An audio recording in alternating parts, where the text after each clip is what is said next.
এলে তুমি দেখো এই ময়দানে কে যেন মায়ের কথা মনে করে কান্দে, কে যেন বাবার কথা মনে করে কান্দে। মালিক,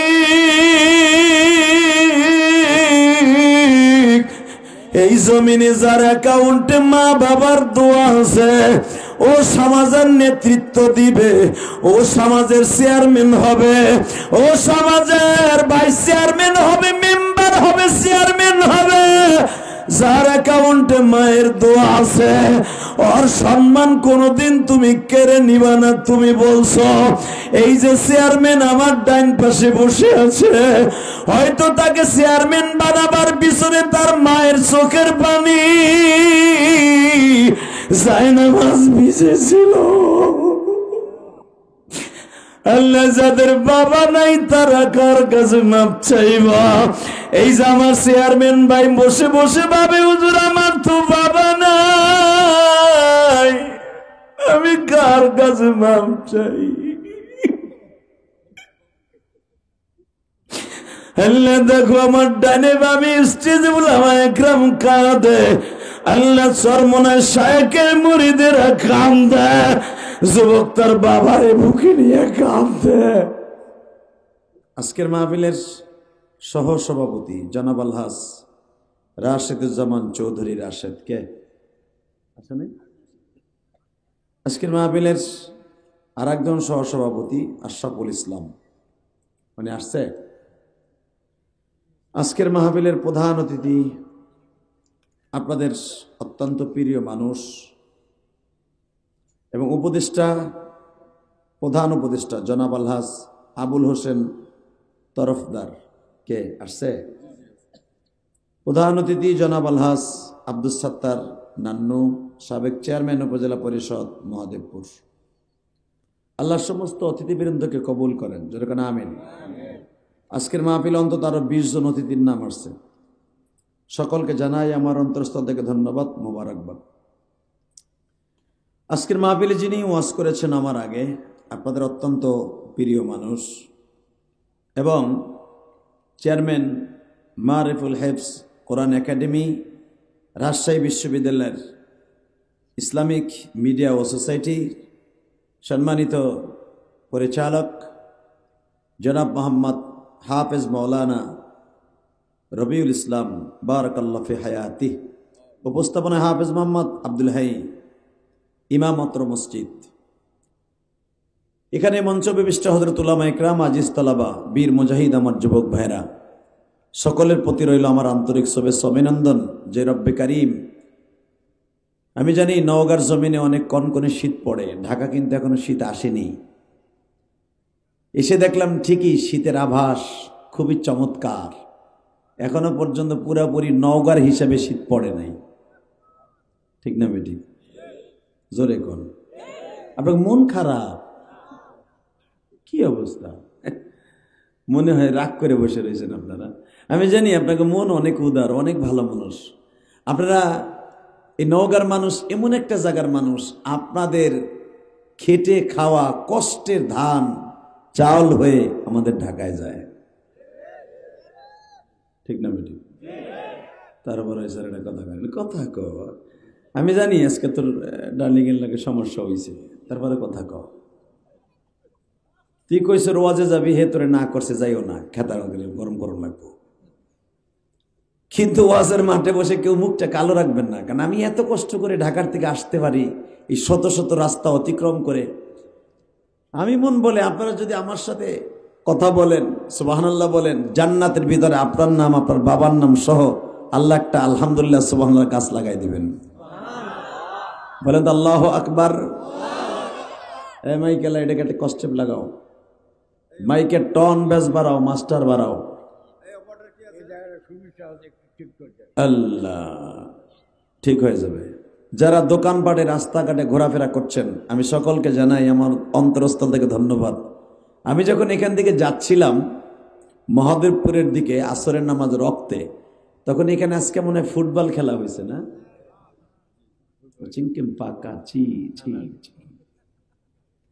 হাজার হাজার মানুষ আমি দেখছি ফুটবল খেলার মাঠে।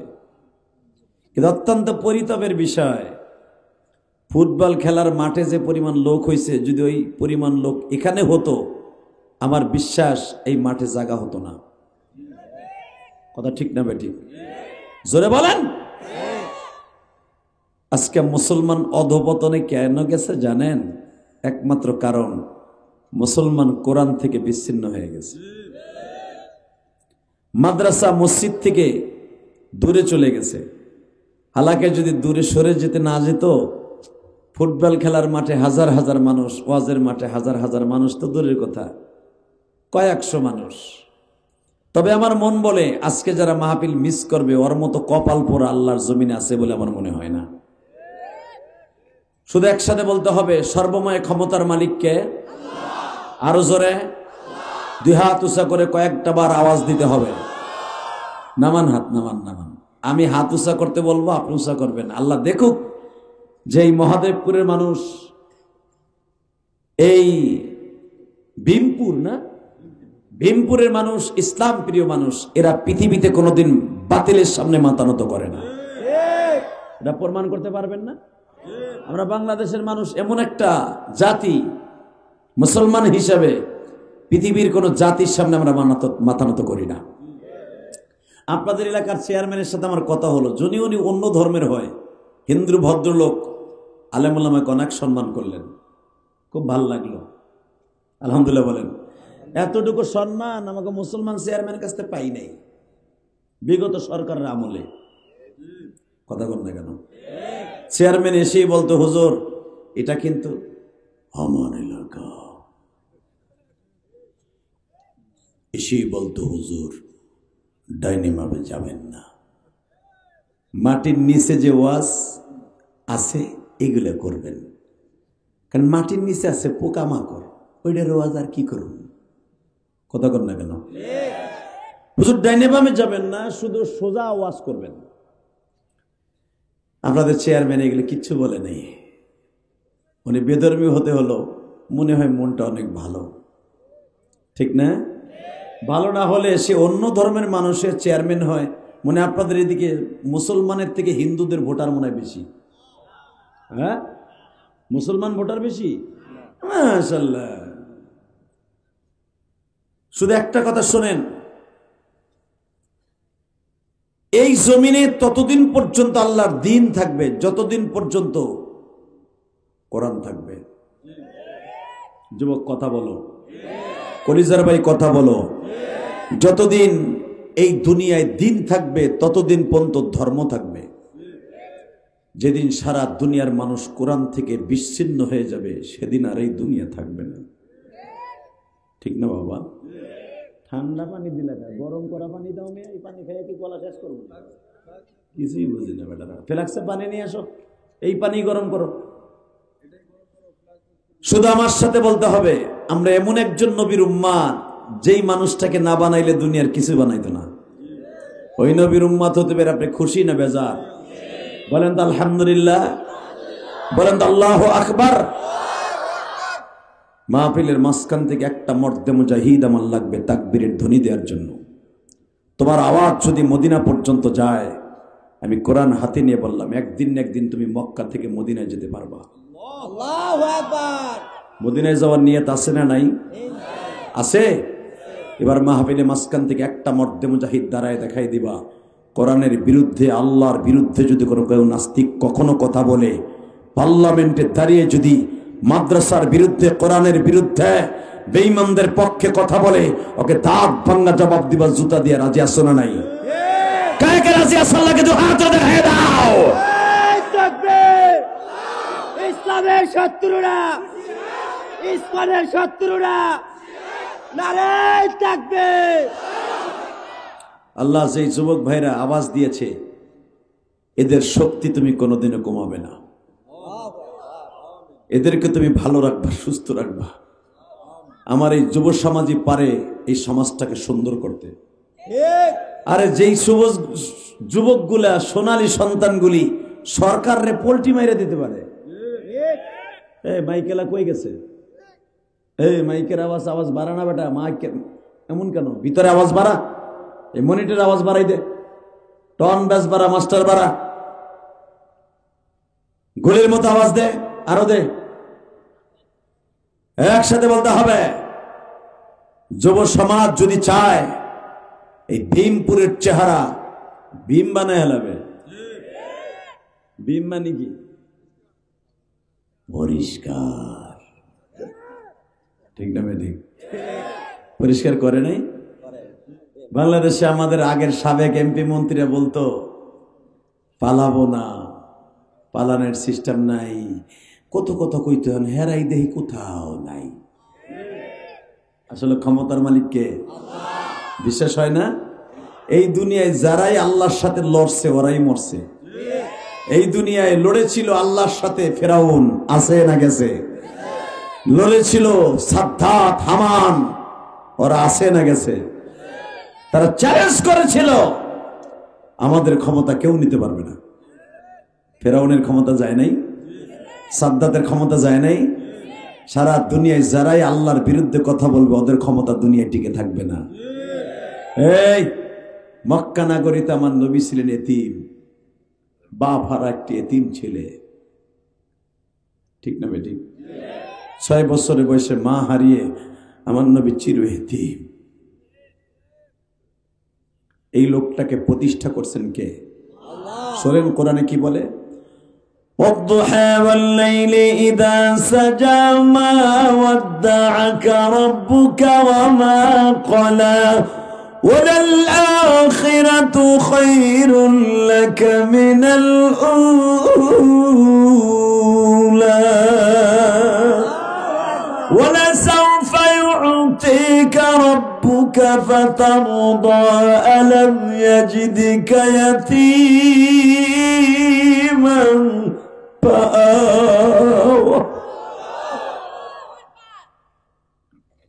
আল্লাহ কোরআনে বলেন, নবী গো, ওই সকালের প্রভাতের কসম খেয়ে বলছি, চাষতে রক্তের কসম খেয়ে বলছি, ওয়াদ-দুহা ওয়াল-লাইলি ইযা সাজা মা ওয়াদ্দাআকা রাব্বুকা ওয়া মা ক্বালা ওয়ালাল আখিরাতু খায়রুল লাকা মিনাল উলা।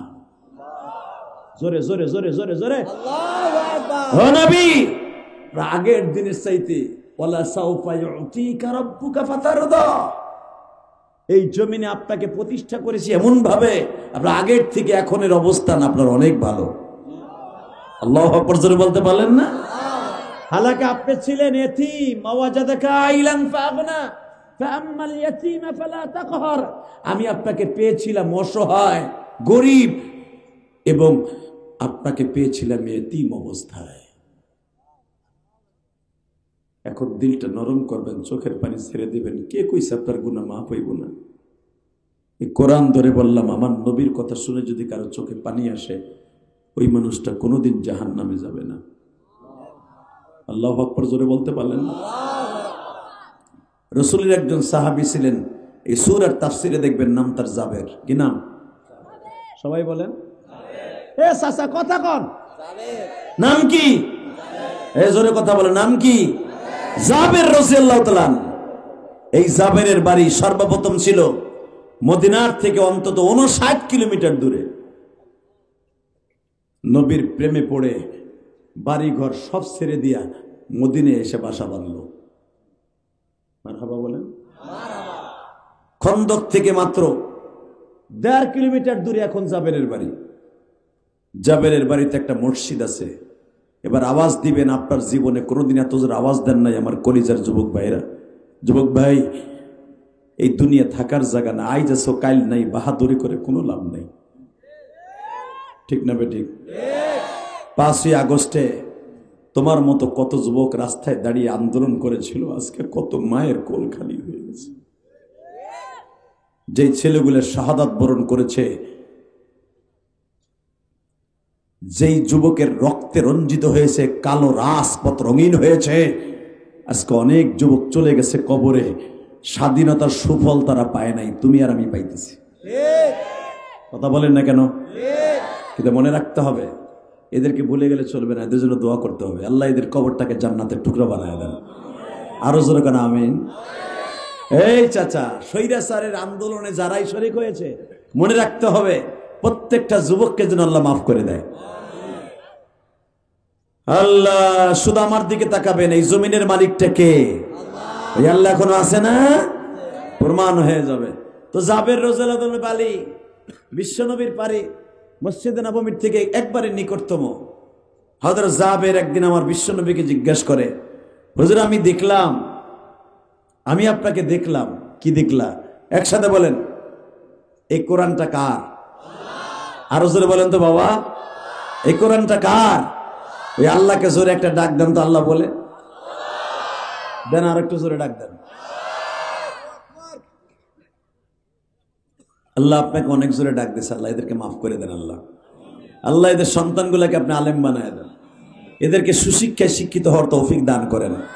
আমি জানি এই নওগাঁর মানুষগুলো সহজ সরল মানুষ, এরা ধোঁকাবাজি বুঝে না, এরা বুঝে সন্তানগুলোকে কেমনে মানুষ করতে হয়। বাবা খেটে খায় কিন্তু সন্তানটারে মানুষ করার জন্য চেষ্টা করে, সন্তানগুলোকে শিক্ষিত বানাবার চেষ্টা করে। আল্লাহ এদের এই পরিশ্রমগুলোকে আপনি কবুল করেন। আমার দিকে তাকান। জাবের রাদিয়াল্লাহু একদিন আমার বিশ্বনবীর সামনে দাঁড়িয়ে বলে, হুজুর আমি চন্দ্রের দিকে একবার তাকাইলাম আর একবার আপনার দিকে তাকাইলাম, কিন্তু আমি দেখলাম চন্দ্রের চাইতে আপনার চেহারা সুন্দর। আমার নবীর প্রশংসা শুনে আপনি যত জোরে সুবহানাল্লাহ বলবেন, আমি কোরআন হাতে নিয়ে বলছি, এই মাঠ ছাড়ার আগে আল্লাহ সুবহানাহু ওয়া তাআলা আপনার জীবনের সব সগীরা গুনাহগুলো মাফ করে দিবেন। আচ্ছা বলেন তো, আমার নবীর চাইতে সুন্দর মানুষ এই দুনিয়ায় কেউ আসছে? নবীর চাইতে দামি বাদশা পৃথিবীতে কেউ আছে? এ বাজান আপনি জানেন না, আমাদের দেশের নেতা সে নিজের চিন্তা করে, কর্মীকে ফেলাই তুই পালায়ন করে। কথা কর, পালায় নাই? বারবার 14-15 বছর খালি কইছে পালাবো না, এরপরে পালাইছে। কিন্তু একজন নেতা ছিলেন পৃথিবীতে, শোনেন তার সম্পর্কে কোরআনে আল্লাহ কি বলে, লাকাদ কানা লাকুম ফি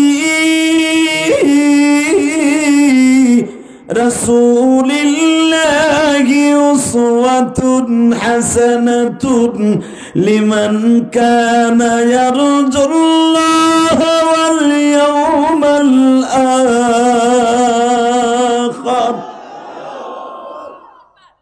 কোরআন তেলাওয়াত শুনে যদি কেউ আল্লাহু আকবার বলেন, জীবনে হার্টের রোগ হবে না। আপনারা জানেন না আল্লাহু আকবারে কত দাম। জীবনে আপনার হার্টের রোগ হবে না, জীবনে আপনি পৃথিবীর কারোর সামনে মাথা নত করতে হবে না, জীবনে কোনোদিন কোনো মানুষ আপনার যাররা পরিমাণ ক্ষতি করতে পারবে না, কারণ আপনি আল্লাহকে বড় করে কোনোদিন আল্লাহ আপনাকে ছোট রাখবে না। আল্লাহু আকবার জোরে বলতে হবে। এবার আপনারা আমার সাথে আওয়াজ দিবেন। জাবের যখন বললেন চন্দ্রের ভিতরে দেখতেছি কালো দাগ আছে, কিন্তু আপনার চেহারার ভিতরে কোনো দাগ নাই। নবী আমি একটা কথা জিজ্ঞেস করি, নবী গো কিয়ামতের মাঠে আপনি যদি জান্নাতে যান আমারে নিয়ে যাবেন না?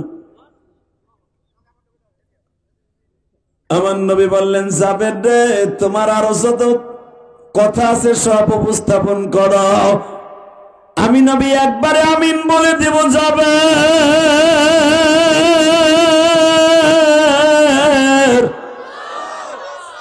জাবের আমি তোমার একটা দৃশ্য কোনদিন আমি প্রিয় নবী ভুলবো না। জাবের বলে, কোন দিনের ইতিহাস নবী? ও জাবের, আমার আল্লাহ কোরআনে বলছে, সাওফা ইউতিকা রাব্বুকা ফাতারদা আলাম ইয়াজিদকা ইয়াতীমান ফাআওয়া। নবী আপনার আগের দিনের চাইতে এখনের দিন অনেক ভালো।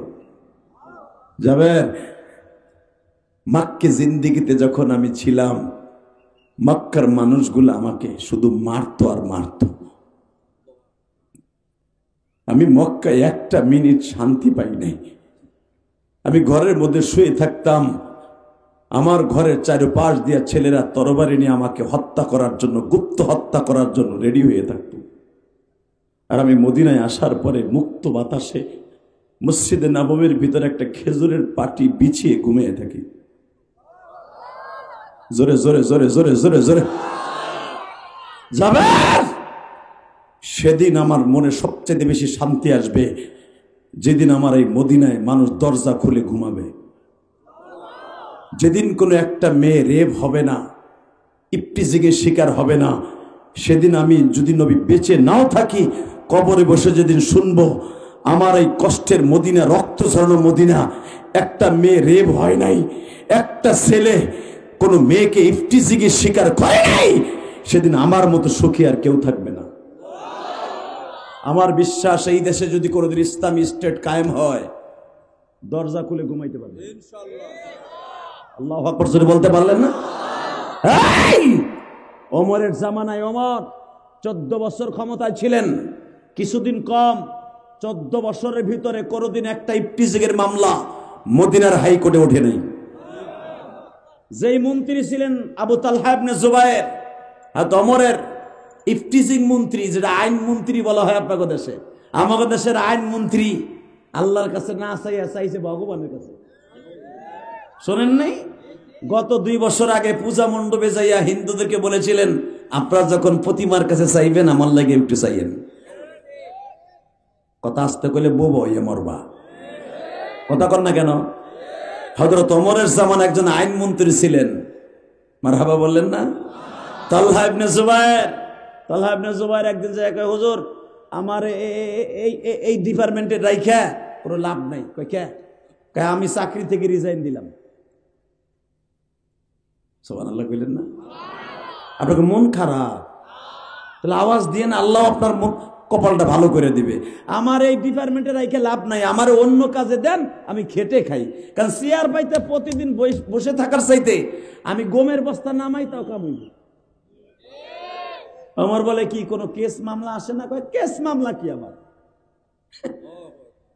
আমার এই 7 বছর হয়ে গেল একটা মামলা আসলো না, দুর্নীতির মামলাও নাই, একটা ইফটিজিং এর মামলাও নাই, একটা চোর চুন্নির মামলাও নাই।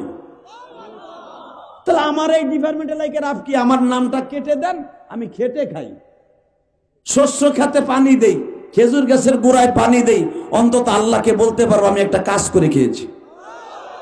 আল্লাহ কাজ করা পছন্দ করে, সুবহানাল্লাহ বললেন না? আমার বাবা আদম কাজ করতে পছন্দ করতেন, ধান খেত, শস্য খেত, পোষ্য খেত আমার বাবা রোপণ করতেন, ওই কাজটা আমি করি।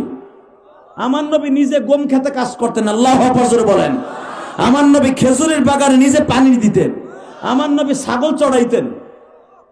আমার নবী ছাগল চড়ায় নাই? শোনেন তাহলে আমার নবীর জীবনী, ওয়ালা সাউফা ইউতিকা রাব্বুকা ফাতারদি, একটা আয়াতের তাফসীর করে যাই। আমার নবীর যখন বয়স 17 বছর, আল্লাহু আকবার বলেন। যারা দাঁড়িয়ে আছেন কলিজার ভাই বসে পড়েন, কপাল আজকে ভালো হয়ে যাবে। আপনারা ইউটিউবে শুধু আমারে দেখছেন, বাস্তবে দেখেন নাই। আমি চাই আপনাদের সাথে একটা বন্ধুত্ব করতে, আমি চাই না আপনাদের সাথে শত্রুতামি করতে। যুবক তোরা 4 জন যাইস না, হুম তোরা 4টে যাইস না, দিক ব্যাক কর, আমার দিক ঘোর। আল্লাহ ওদেরকে আমাদের দিক ঘুরাই দাও। ওরা যদি জায়গা ওকে বাড়িঘর তুমি চিনো, আলহামদুলিল্লাহ বলেন। আল্লাহ আমার ভাইদেরকে হেদায়েত দিয়ে দাও, জাবেরের মতো এদেরকে বিশ্বনবীর প্রেমিক বানায় দাও, বিশ্বনবীর গাড়িতে জান্নাত নসিব করে দাও। আল্লাহ এত কষ্ট করে এসছি, আমার যুবক ভাইদেরকে আপনি হেদায়েত নসিব করেন। আল্লাহ এদেরকে চাকরির ব্যবস্থা আপনি করে দেন, পরীক্ষায় ভালো রেজাল্ট করার তৌফিক দান করেন, আখিরি মোনাজাত করে যাওয়ার তৌফিক দান করেন। আল্লাহ আমাদের সবাইকে কবুল করেন, হেদায়েত নসিব করেন। আল্লাহ বিশ্বনবীর বয়স 17, এই আয়াতের তাফসীর খুলে দেখবেন। বিশ্বনবীর বয়স 17, মা খাদিজার বয়স আরো মোটামুটি 3টে স্বামীর ঘর করেছে। হঠাৎ করে মা খাদিজা শুনতে পাইলেন মক্কা নগরীতে এমন একটা ছেলের আবির্ভাব হয়েছে, নাম তার আল আমিন। কি নাম? বাংলার দেশে আমার নবীর চরিত্র নিয়ে কথা বলে, ভারতে একজন পুরোহিত হিন্দু ভদ্রলোক আমার নবীর চরিত্রের পরে কলঙ্ক দিল, আমার নবীকে চরিত্রহীন বলে গালি দিল।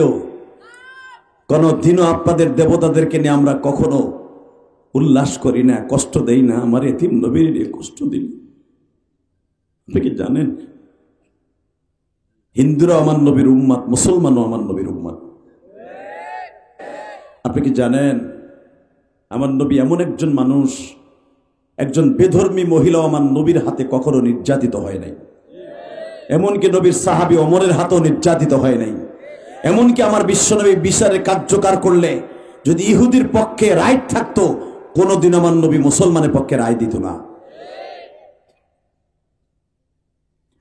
বেজন্ডে বিশ্ব নবীর বয়স যখন 17 বছর, মা খাদিজা শুনতে পাইলেন মক্কা নগরীতে এমন একটা যুবকের আবির্ভাব হয়েছে যাকে সারা মক্কার মানুষ আল আমিন বলে।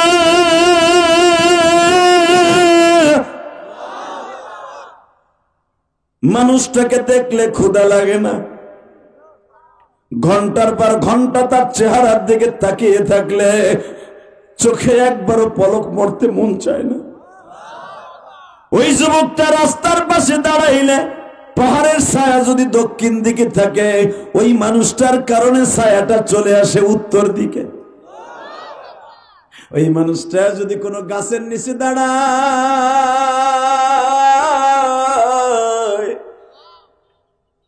ওই গাছের ডালের ছায়া যদি অন্য দিকে থাকে, মানুষটার কারণে গাছের ছায়া দিকে ঝুঁকিয়ে পড়ে। মা খাদিজার মতো তখন মক্কা নগরীতে কোনো বড়লোক এত টাকার মালিক ছিল না। এখন দিলটা নরম করবেন। কি কইছে আপনি মক্কা মদিনে যেতে পারবেন না, আপনি পাহাড়গুলো দেখতে পারবেন ইনশাআল্লাহ। দেখার নিয়ত আছে না বাজান? আল্লাহ কবুল করেন, যেরকম আমিন। যখন বলেছে মক্কা নগরীতে এমন একটা বালকের আবির্ভাব হয়েছে, তার দেখলি ভাল লাগে, দেখলি ক্ষুধা লাগে না, দেখলি শরীরের ভিতরে আনন্দের উল্লাস, আনন্দের যে বাতাস এটা প্রবাহিত হয়। মা খাদিজা শুনে তার গোলাম মাইসারাকে বললেন, পারবি তুই এই বালকটাকে আমার বাড়িতে ম্যানেজার বানাইতে? মাইসারা বললেন, ম্যাডাম আমি তো ম্যানেজার আছি, আমি আপনার বাড়িতে আজ থেকে 10 বছর আগে আসছি, 18 বছর বয়সে আসছি, এখন আমার বয়স 25 থেকে 26 বছর। ম্যাডাম একটা কথা কই, আমি আপনার বাড়ির ম্যানেজার তো খুব কেয়ারফুল ভাবে কাজ করি। মা খাদিজা বলে, আমার একটা বিশ্বস্ত ম্যানেজারের দরকার। আসলে আপনাকে মন খারাপ, আমার নবীর কথা শুনে সুবহানাল্লাহ বলছি না, জোরে বললে আপনি হজ করতে পারবেন ইনশাআল্লাহ। রেডি? এবার বলবেন তো জোরে। শুনতে পাইলেন? যেই মানুষটা এত দামি, সে ব্যবসায় যদি যায় একটা টাকাও চুরি করার সম্ভাবনা নেই। তাকে সবাই আল আমিন বলে, বিশ্বাসী বলে আখ্যায়িত করেছে। মা খাদিজা তার ম্যানেজার মাইসারাকে বললেন, তুই দেখতো মুহাম্মদ সাল্লাল্লাহু আলাইহি ওয়াসাল্লামকে পারস কিনা আমার বাড়িতে আনতে।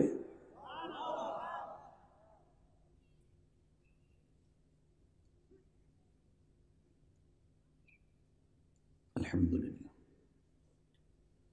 মাইসারা বলে ফেললেন, এটা কোনো ব্যাপারই না, আপনি মক্কার সবচেয়ে সম্ভ্রান্ত পরিবারের মেয়ে, খায়লাতের মেয়ে, আপনি সবচেয়ে ধনী, আপনি ধনাঢ্য মহিলা, আপনি আপনার প্রস্তাবে রাজি হবে না কে?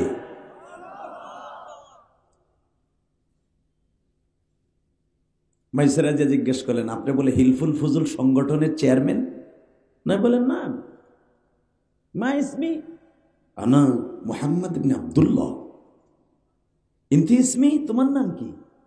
মা ইসমুক, তোমার নাম কি? আমার নাম মাইসারা বিনতে উবাইদ। লেশ মাফি মুশকিল, কি জন্য আসছো, কোনো সমস্যা? মাফি মুশকিল, কোনো সমস্যা নাই, আমার মালিকের একটা প্রস্তাব, আপনারা যদি তার বাড়ির ম্যানেজার বানাই দিতে পারি, আমি প্রস্তাব দিয়া আমার বেতন বাড়বো। আমি রাজি করুন না। আরো জোরে, আরো জোরে। আল্লাহ দেখো তোমার নবীর কথা শুনে এরা সুবহানাল্লাহ বলছে। আল্লাহু আকবার। আল্লাহ যে কোরআনে বলছে, ওয়ালা সাউফা ইউতিকা রাব্বুকা ফাতারদা, নবী ভুলে গেছেন 17 বছরের সেই অসহায়ত্বের কথা। বেজন্ডে মাইসারার প্রশ্নের উত্তরে আমার বিশ্ব নবী বলে ফেললেন, এ মাইসারা, মক্কা নগরীতে আমার গ্যারান্টি দেওয়ার মতো কোনো মানুষ নাই, আমার মা নাই, আমার বাবা নাই গো মাইসারা, তবে আমার একজন চাচা আছে, চাচা যদি বলে আমি তোর ম্যাডামের বাড়ির ম্যানেজার হব। অবাজান চাচার কাছে প্রস্তাব দিলেন, চাচাজি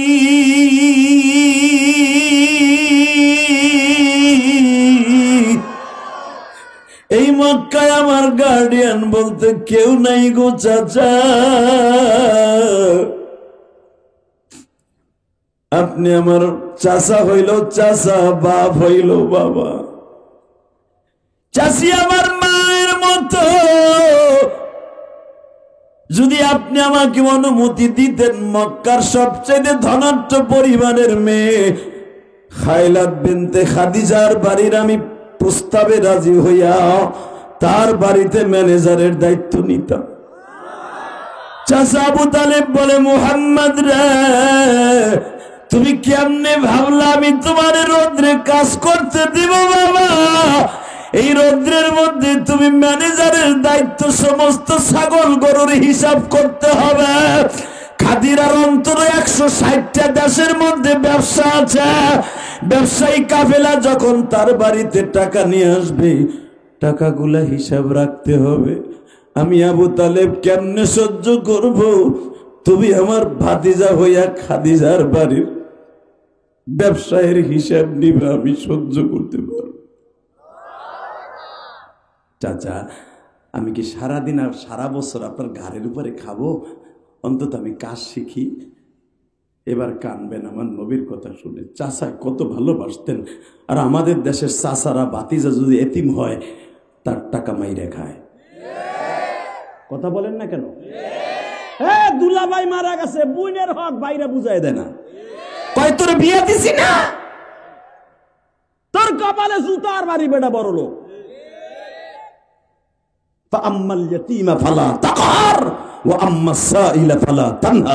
আমাদের সমাজে, আপনার এলাকার কথা কই না, আমি আমার গোপালগঞ্জ আর কেরানীগঞ্জের কথা কই।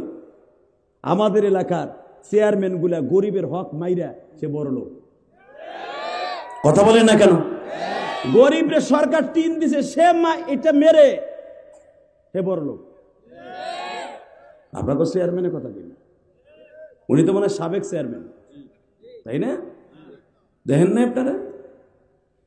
শুধু একটা কথার উত্তর দেবেন, কেউ গরিবের টাকা মেরে আজও পর্যন্ত যতই বড় লোক হোক শান্তির মুখ দেখবে না। যারাই দেখবেন দুর্নীতি করেছে, আজকে ঘর করেছে, বাড়ি করেছে, সব বাড়িঘর ছেড়ে জঙ্গলে ঘুমাচ্ছে। এটা আল্লাহর নিয়ম, এটা আল্লাহর নিয়ম। ওয়ালা তাজিরি ওয়াজিরাতুন বিজরা উখরা। তুই যা করবি ওইটা ফল পেয়ে তারপরে দুনিয়া থেকে যাবি। কষ্ট হইতেছে? টাকা নেই দিকে। আমি কি প্রতিদিন আসবো? আসছে, কত তপস্যা করে হুজুর আমারে আনছে। আপনাদের অতিথি সাহেব কি প্রতিদিন এই মাঠে আনতে পারবেন?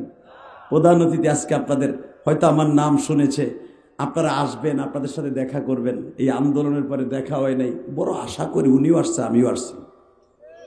উনিও আখেরি মোনাজাত করে যাবে, আমিও আখেরি মোনাজাত করে যাব। ওনার সাথে যে অলিগুলা আইছে ওনারাও আখেরি মোনাজাত করে যাবে। কথা কন না কেন? আমি চেয়ারম্যানের সাথে দেখছি, চেয়ারম্যানের সাইজের অনেকটা চেয়ারে বয়ে রয়েছে। এরাও ধরেন আজকে চেয়ারম্যান। চেয়ারে যারা বহে হেরাই তো চেয়ারম্যান। কষ্ট হইতেছে? হইলেও কিছু করার নাই। আমি ওয়াজ করবই আজকে ইনশাল্লাহ। বলেন তো, সবার কপালে ওয়াজ নসিব হবে না চান্দু চাচা। ওয়াজ এমন একটা জিনিস, রাসূল বলেছেন, মাজলিসু ফিকহাতিন খায়রুম মিন ইবাদাতি 60 সানাতা।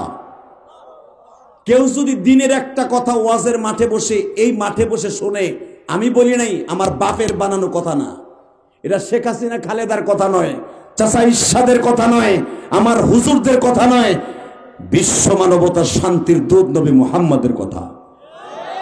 কেউ যদি দিনের একটা কথা, সে যেই হোক, আমলের নিয়তে শুনে, মাজলিসু ফিকহাতিন খায়রুম মিন ইবাদাতি 60 সানাতা, 60 বছর দাঁড়ায়া নামাজ পড়লে যেই সওয়াব, সেই সওয়াব পাবে একটা কথার বিনিময়ে। আর এই সৌভাগ্যবান হতে পারে একমাত্র গরিবরা, ধনীর কপালে হয় না। এই জন্যই গরিবরা 500 বছর আগে ধনীর জান্নাতে যাবে, এই ছোট্ট ছোট্ট আমলের কারণে। যারা হেনে বইয়া বাদাম খাইতেছেন, বুট খাইতেছেন, কে জীবনে খান নাই? বাপের জন্মে জীবনও খান নাই? ও বউর চোখ ফাঁকি দিয়ে খাইতেছ মগা না? ও বাইতে যে খাইলে তো বউতে দেখবো, আর বউ রোদ লাগবো। বাট পার ও সুবহানাল্লাহ কয় না, বুট চাবায়। ঠিকই চাবাইতেছে চেয়ারম্যান সাহেব। যদি আর একটার গাল দেখি চাবাই দে, এমনি মারো, তোর এখন তো গরম পানি মারবো আমি, খালি একবার চাবাই দেখ তুই। আল্লাহ হেফাজত করুক, জোর করে আমিন। কষ্ট পাইতেছেন? পান কাতা তামার খেয়েছে। এই মুসলমানের সন্তান, এটা জান্নাতের বাগান, এখানে বইয়া বাদাম খাওয়ার জায়গা না। কথা বলেন না কেন? তাহলে একটা কথার বিনিময়ে যদি 60 বছর ইবাদত করার সওয়াব পান, বাসায় নিয়ে যেতে রাজি আছেন না? আমি আমার মাদেরকে বলবো, মা আপনার জীবনের সর্বোচ্চ ভালোবাসা আল্লাহকে আজকে দিবেন। মা খাদিজার মতো সর্বোচ্চ ভালোবাসা স্বামীকে দেওয়ার নিয়ত করে ময়দান ছাড়বেন। আজকে মহিলারা স্বামীর সাথে এমন দুর্ব্যবহার করে, বোর টেনশনে বেড়া স্ট্রোক করে। কথা বল না কেন? দেখোস না স্বামী এত কষ্ট করে 30-40 হাজার টাকা দিয়ে বিদেশ থেকে একটা প্রবাসী স্বামী মোবাইল পাঠায়, স্বামীর লাগে 1 মিনিট কথা কর সময় নাই মগির, সে তার এক্স বয়ফ্রেন্ডের সাথে ঘন্টার পর ঘন্টা টাকি মারে। এটা নসিপুর আর মহাদেবপুরের কথা না, এটা আমার গোপালগঞ্জ আর কেরানীগঞ্জের কথা। এটা আছে তোর কপালে জুতা আর বাড়ি বেড়া। আমি বলবো ওই মাকে, একটা রাত্র যদি মা খাদিজার মতো স্বামীরে খুশি করতে পারো, মা খাদিজার পিসের সিটে বসে তুমি জান্নাতে যাবা। আল্লাহু আকবার জোরে বলতে পারলেন না? তোর যখন এসে গেছে খালি পুরুষের ওয়াজি মাঠে ময়দানে হয়, চেয়ারম্যান সাহেব, মহিলাকে কিচ্ছু হয় না। এর লেগে আমি নিয়ত করছি অন্তত আধা ঘন্টা মহিলাকে ওয়াজ করব। একটা মা যদি ভালো হয়ে যায়, তার গর্ভ থেকে জন্ম নেবে আব্দুল কাদের জিলানী। কথা বলেন না কেন? একটা মা যদি ভালো হয়ে যায়, তার গর্ভ থেকে জন্ম নেবে কাজী নজরুল ইসলাম, তার গর্ভ থেকে জন্ম নেবে পৃথিবীর শ্রেষ্ঠ মহাপুরুষ মুহাম্মদ ইবনে আব্দুল্লাহর মতো সন্তান। আজ পর্যন্ত কোন পুরুষের গর্ভ থেকে কোন পুরুষ জন্ম নেয় নাই, মেয়ে জন্ম নেয় নাই। মা যখন সন্তান হওয়ার ফ্যাক্টরি, ওই ফ্যাক্টরি ভালো হলে সব ভালো হবে। ঠিক না মেডি? জোরে বল। এক চাচা ভাই চিন্তা করতেছে, কোন কোন হুজুর আমার ডেলি খাতার মধ্যে আমার বউ ঠন্না দেয়, আর ঠন্না দিবে না ইনশাল্লাহ বলেন। এই পৃথিবীর শ্রেষ্ঠ সুখের জায়গা হলো বিবির কাছে। আমি বলি নাই, ডাইরেক্ট কোরআনে আল্লাহ বলছে, যার ঘরটা বিবির মধ্যে ভালোবাসা আছে, সে যতই গরিব হোক আর ধনী হোক, তার ঘরটা জান্নাতের টুকরা। চেয়ারম্যান সাহেব সারাদিন বিচারে কার্যকাজ শেষ করে, আমি ইলিয়াস রহমান জিহাদি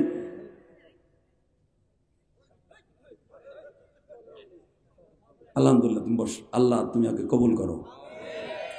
ভাই সবাই কি ওর মতো যদি আল্লাহ আমাকে বানাইতো? আপনি উপহাস করেন কেন?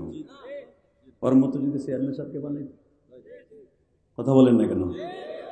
আপনি আসলে হে হে হে করে উঠলেন, পরে সান্ত্বনা দেন, ও বসছে, ভদ্র ছেলে, আলহামদুলিল্লাহ বলেন। ও আল্লাহর ওলি। কেন জানেন? ও মারা গেলে আর কোনো হিসাব নাই। আমার ইলিয়াস রহমান জিহাদির হিসাব দিতে দিতে, চেয়ারম্যানের হিসাব দিতে দিতে গিরার আড়া ছুটে যাবো। আড়া আড়া, এই গিরার মধ্যে আঠা আছে জানেন? এই যে গাম গাম গাম, পানির মতো ক্যালসিয়াম আছে। এটা যেদিন শুকিয়ে যায়, সেদিন চেয়ার ছাড়া নামাজ হয় না। কথা কন না কেন?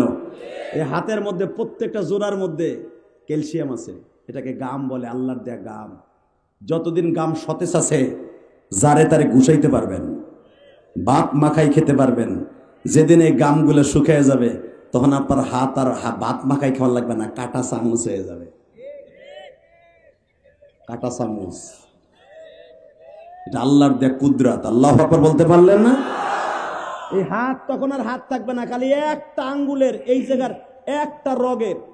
বাইজাবি শরীফের মধ্যে দেখবেন বানানো কথা আমরা বলি না, সায়েন্স হলো কোরআন শরীফ। আল্লাহু আকবার বলতে পারলেন না? কোরআন পৃথিবীর শ্রেষ্ঠ সায়েন্স বেটা। পরিণতি গণনীতি যত প্রকার সায়েন্স আছে সব কোরআন শরীফ। বাইজাবি শরীফের মধ্যে দেখবেন কোরআনের তাফসীর, বাইজাবি পৃথিবীর শ্রেষ্ঠ তাফসীর। প্রত্যেকটা মানুষের এখানে একটা রগ আছে, যেটা দিয়ে আপনার হাত সতেজ রাখে আমার আল্লাহ। যেই রগটার যদি রক্ত সঞ্চালন বন্ধ হয়ে যায়, আপনার প্যারালাইজড হয়ে যাবে। এই ক্যালসিয়ামের ভিতর দিয়ে সেকেন্ডে ৭,৫০০ বার রক্ত পাচার হয়। একবার যদি ফেল করে আপনি স্ট্রোক করবেন। এই হাতটার হাত থাকবে না, কাটা চামচ হয়ে যাবে এক সেকেন্ডে। কি মনে করলেন আপনি আমার মালিকরে? আল্লাহু আকবার বলতে পারলেন না?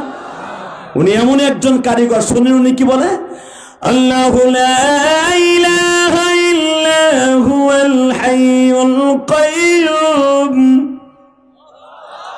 লা তাখুযুহু সিনাতু ওয়ালা নাওম। এ বান্দা, তোরে কাঁটা চামচ বানাবো না, এই জন্য আমি একটা সেকেন্ডের জন্য ঘুমাই না। আমি মালিক তোরে 24 ঘন্টা পাহারা দেই। কেন জানোস? আমি যদি একটা সেকেন্ডের জন্য ঘুমাইতাম, তোর এই আসমান জমিন একাকার হয়ে যাইতো, তোর জমিটা জালিম দখল করে ফেলতো, তুই আমাকে আল্লাহ বলে মানতি না। আমি 24 ঘন্টা তোরে দেখে রাখি, তুই জানোস না আমি সেই মালিক। কষ্ট হইতেছে? টাকা নেই দিকে মাইসারা বলে, কোরাইশ ভাই যাইবা আমার মালিকের বাড়ি? আমার চাচাই যদি বলে আমি যাব, এখন দিলটা নরম করবেন। আমি জানি না এই মাজমার মধ্যে কার যেন মা নাই, বাবা নাই। আমি ইলিয়াসুর রহমান জিহাদির ওয়াজ যারা ইউটিউবে শুনছেন তারা জানেন, আমি 12 বছর বয়সে মা হারাইছি। এই পৃথিবীতে একটা মাত্র বাড়ির কাজের বুয়া আছে। আমি জানি না এই চেয়ারম্যান সাহেবের বাবা মা আছে কিনা। যদি না থাইকে থাকি, যখন তার মা বেঁচে ছিল, বিশ্বাস করো, ঘরের ওই জানালাটার কাছে বসে বসে পাখির মতো পাহারা দিত এই মাটা। আজকে চলে গেছে, জানালাটা ঠিকই আছে, ওই জানালার কাছে আর কেউ বসে না। একবারও বলে না, বৌমা আমার সন্তানটা আসছে কিনা। তোমার আমার বিবি হলো সুখের দিনের বান্ধবী, আর দুঃখের দিনের বান্ধবী হলো মা। যুবক, তোর পাও দুইটা ধরছে, এই বান্ধবীরে কোনোদিন কষ্ট দিস না, ওই বান্ধবীটারে কোনোদিন দুঃখ দিস না।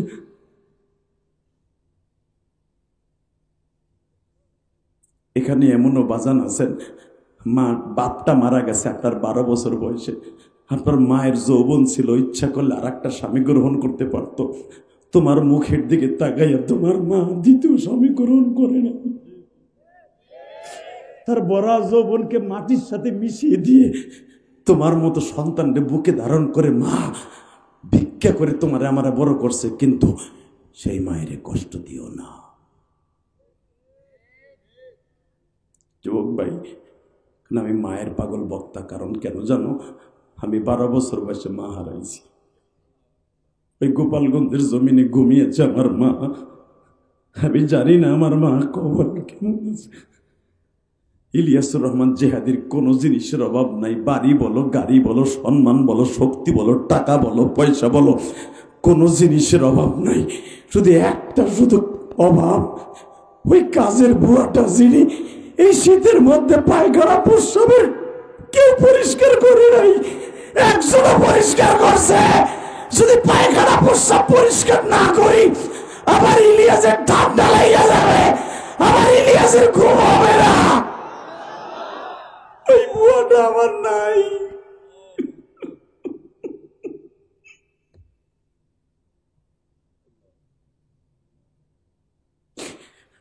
এলে তুমি দেখো এই ময়দানে কে যেন মায়ের কথা মনে করে কান্দে, কে যেন বাবার কথা মনে করে কান্দে। মালিক,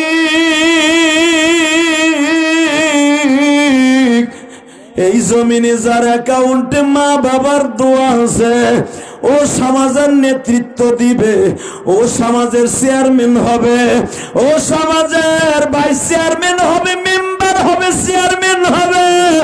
যার অ্যাকাউন্টে মায়ের দোয়া আছে, ওর সম্মান কোনোদিন তুমি কেড়ে নিবা না। তুমি বলছো এই যে চেয়ারম্যান আমার ডাইন পাশে বসে আছে, হয়তো তাকে চেয়ারম্যান বানাবার পিছনে তার মায়ের চোখের পানি জায়নামাজ ভিজেছিল।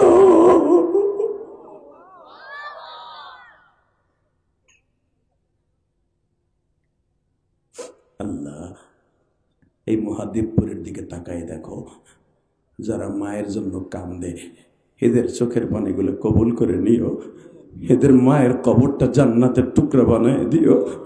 আল্লাহ, এরা এমন ভাগ্যবান সন্তান যারা আজকে আমি মুসাফিরের সাথে মায়ের জন্য কান্দার সুযোগ পেয়েছি। তাকায় দেখো আল্লাহ, স্টেজের অধিকাংশ যুবক এবং দাড়ি বাঁকা বাজানের চোখে পানি। যুবক, আজকে বসে পর, আমি বলছি না তোর কপাল ভালো হয়ে যাবে, দেখ তোর নবী এতিম কেন আল্লাহ বানাইছে। জীবনে আমার নবী বাপরে চোখে দেখে নাই, জীবনে আমার নবী কাউরে বাপ বলে ডাকে নাই গো। এই জন্যই তো আল্লাহ বলছে আম্মাল ইয়াতীমা ফালা তাকহার। ও নবী আপনার এতিম বানাইছে কেন জানেন? আপনি এতিমের কষ্টটা বুঝবেন। এতিমরা যদি কোনোদিন আপনার কাছে হাত পাতে খালি হাতে ফিরাই দিবেন না। আল্লাহু আকবার জোরে বলতে পারেন।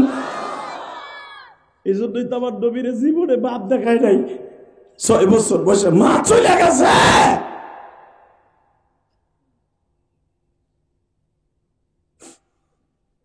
আল্লাহ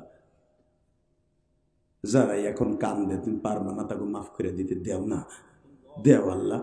তুমি না নিজে কইছো কুল ইয়া ইবাদিয়াল্লাযীনা আসরাফু আলা আনফুসিহিম লা তাকনাতু মির রাহমাতিল্লাহ। তুমি এই আয়াতগুলো কেন নাযিল করছো আমি জানি, তুমিও জানো যে আমার বান্দা অন্যায় করবে আর মাপ আমিও করব। এই আমারে বানাইবার কোটি কোটি বছর আগে তুমি কোরআন শরীফ লাওহে মাহফুজে লিখে রাখছো, তুমি এই আয়াতগুলো তো আগেই লিখে রাখছো। অবশ্যই তুমি জানতা আমরা গুনাহ করব। আল্লাহু আকবার বলতে পারো না? কারণ আমার জন্মের আগে তুমি কোরআন নাযিল করছো, তাহলে তুমি জানতা আমি ইলিয়াস রহমান জিহাদি গুনাহ করব, তুমি জানতাই চেয়ারম্যান অন্যায় করবে, তুমি জানতা সভাপতি অন্যায় করবে, তুমি জানতাই সভাপতি অন্যায় করবে। তো তুমি যাই না যখন আয়াত নাযিল করছো আমাকে চোখের পানি খাতির আজকে মাফও করে দিতে পারো। আমি জানি তুমি মাফ করে দিতে পারো আল্লাহ, তুমি মাফ করে দিতে পারো। তুমি যত কষ্ট আছে দুনিয়ায় নাও, আখেরাতে কিয়ামতের মাঠে ফাসেক ফুজ্জারের সামনে কাফেরের সামনে আমাকে অপমান করো না। কারণ আমারে কাফেরের ঘরে জন্ম দেও নাই, আমারে মুমিনের ঘরে জন্ম দিছ। আমার বাবা মুসলমান, আমার দাদা মুসলমান, আমার নানা মুসলমান। আল্লাহ কোন কাফেরের সামনে কিয়ামতের মাঠে আবু জেহেলের সামনে আমার অপমান করো না। আমার নবী যেন আমাদেরকে নিয়ে গর্ব করে। কি বাবা গুনাহ মাফ করাবেন না আজকে? নিয়ত আছে? আছে? তাহলে আমার আল্লাহ যে স্টাইলে ডাক দিতে বলছে ওইভাবে হাত দুটো উঠে এখন গলা ফাটাই আল্লাহর জোরে একটা ডাক দিবেন, চোখটা বন্ধ করবেন। কে ধনী কে গরিব আল্লাহ দেখবে না। আল্লাহ বলছে কুল ইয়া ইবাদিয়াল্লাযী, কোন এখানে ধনীর কথা বলে নাই। আল্লাহ বলছে আমার প্রিয় বান্দারা শোন, আমার ডাক দে, আমার ডাক দিবি মনের থেকে, চোখের পানি ছেড়ে দিবি, তোর জীবনের সব গুনাহ মাফ করে দিব। হাত দুটো উঁচু করেন, দেন চোখটা বন্ধ করেন, দেন আল্লাহর জোরে একটা ডাক দেন। ডাক দাও, ডাক দাও যুবক, ডাক দাও। এই মহাদেবপুর নওগাঁ যুবক, নওগাঁ যুবকের আজকে 8ই ডিসেম্বর। আল্লাহকে সুরে একটা ডাক দে কলিজার ভাই, আল্লাহকে সুরে একটা ডাক দে 8ই ডিসেম্বর। আল্লাহ তুমি দেখো এই গভীর রাত্রে চেয়ারম্যান সাহেব সহ তোমার ডাক দিছে। আল্লাহ নিজের হাতে বান্দা তুমি বানায়া কোনদিন মাফ না করে সাইরন। আল্লাহ তুমি দেখো চেয়ারম্যান হাত উঁচা করে ডাক দিছে, তার সাথে অনেক বন্ধু বান্ধব আসছে, তার কলিগরা তারাও ডাক দিছে। আল্লাহ জীবনে এইভাবে কোন রাজা বাদশারে আমরা ডাক দেই নাই। এইভাবে যদি এই গভীর রাত্রে মা কইয়া ডাক দিতাম, মা আমার ডাকে সাড়া দিত। আল্লাহ তুমি আমাদের গুনাহগার বলে তারাই দিও না, তোমার প্রিয় নবীর উম্মত হিসাবে আমাদেরকে মাফ করে দাও। যে যুবকগুলো এখানে আসছে ওদেরকে মাফ করে দাও আল্লাহ। আল্লাহ এদের বাবা মাকে মাফ করে দাও আল্লাহ। আবার নবী আবার নাজাতের জন্য জীবনে বিবিদের কাছে পুরোটা রাত্র কাটায় নাই, জীবনে পেটটা ভরে খায় নাই। দুনিয়ার সব নবী ইন্তেকালের পর আসমানে চলে গেছে, তোমার প্রিয় হাবিব উম্মতের এত পাগল, তোমার প্রিয় হাবিব এখনো মদিনায় শুয়ে শুয়ে কাঁদে। উম্মত আবার গুনাহগার গো জমিনে। এ যুবক এখন কানবি। উম্মত আমার গুনাহগার গো জমিনে, উম্মতের মাফ করে দাও মৌলা হে। আল্লাহ এদেরকে মাফ করে দাও না আল্লাহ। আল্লাহ আমার মতো কার জানো মা নাই, আমি শুনলাম চেয়ারম্যান সাহেবের মাও নাই বাবাও নাই, তার ঘরটা এখনো পড়ে আছে, ঘরের দরজাটা আছে, মা যেই খাটে ঘুমাইতো হয়তো এই খাটটাও আছে, কিন্তু মা নাই। মায়ের সেই হাতের বালাটা হয়তো তার ভুইনেরে লয়ে গেছে, অথবা এখনো মায়ের কাপড়টা আলমারিতে আছে, মা নাই।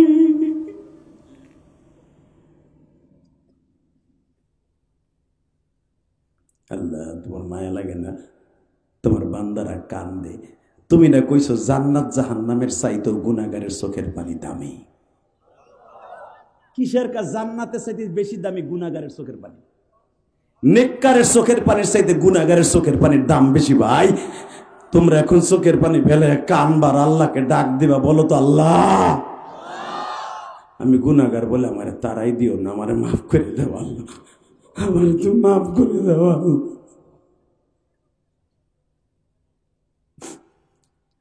আল্লাহ এলাকার প্রত্যেকটা যুবককে তুমি ওলি বানিয়ে দাও, আমার মাদেরকে তুমি রাবেয়া বসরি বানিয়ে দাও, আমার মাদেরকে মা ফাতেমা বানিয়ে দাও। বাবা, চোখের পানি রেডি করেন। আমি কোরআন ধরে বলে গেলাম, ওয়াজ শোনার জন্য 100 ওয়াজ শোনা লাগে না, একটা ওয়াজই আপনার জীবনের হেদায়েতের জরিয়া হয়ে যেতে পারে। এই চোখের পানি রেডি করেন, মারহাবা বলেন। এ মা, আপনাদের একটু 2টা মিনিট ওয়াজ করে দিয়ে যাই। মা, আলীর মতো গরিব মদিনায় কোনো সাহাবী ছিল না। হালাকি আপনি জানেন না, মক্কা নগরীতে আলীর বাবার মতো ধনী কেউ ছিল না। আল্লাহু আকবার বলতে পারলেন না? এই আমার নবীর মতো ধনী মক্কায় কেউ ছিল না। আপনি যদি বলেন আমার নবীর সম্পদের পরিমাণ কত, শোনেন আমার কাছ থেকে। আমি 5 কোটি টাকার মালিক হইলে, এটা কোন থানা চেয়ারম্যান স্যার? মহাদেবপুর। মহাদেবপুরে আমার 2টা চাউলের মিল থাকলে, রাইস মিল থাকলে, 500 বিঘা জমি থাকলে, আমি সদরুদ্দিনপুরা কদরুদ্দি আমার গুতা এলাকা মহাদেবপুর কাঁপে। কথা কর না কেন? আর আমার নবীর সম্পদের পরিমাণ কত আমার কাছ থেকে নেন, বুখারী থেকে বলছি। আমার নবীর দাদা ছিলেন মক্কার ভিতরে সবচেয়ে বড় লোক। কি সাতার মাইক আনছে রে, আমার গলা তো শেষ হয়ে গেল আজকে। তুমি 2 টাকার মাতবাড়ি করো, তোমার নবী দেখো কত টাকার মালিক। পৃথিবীর সর্বশ্রেষ্ঠ ধনীদের ভিতরে হুজুরের দাদা আব্দুল মুত্তালিব ছিলেন তাদের মধ্যে অন্যতম একজন। আল্লাহু আকবার জোরে কম যায় না? আমি আমার নবীর সম্পদের পরিমাণ আপনাদের সামনে বর্ণনা করব বুখারী থেকে। আপনি সমস্ত শক্তি দিয়ে আমার নবীরে ভালো যদি বেঁচে থাকেন, নবীরে মৃত্যুর সময় বালিশের পাশে বসা দেখতে চান, আল্লাহু আকবার দিয়ে পুরো ময়দান কাঁপায় দিবেন। রেডি? রেডি? আমার নবীর নানা ছিলেন পুরা মদিনার ভিতরে 1 নাম্বার প্রেসিডেন্ট, সবচাইতে বড় ধনী। আমার নবীর মা, তার কোনো ভাই বোন ছিল না, বাবার সমস্ত সম্পদ আমার নবীর মা পেয়েছে। মায়ের সূত্রে সমস্ত সম্পদ আমার নবী পেয়েছে। আপনি কি ভাবেন চান্দু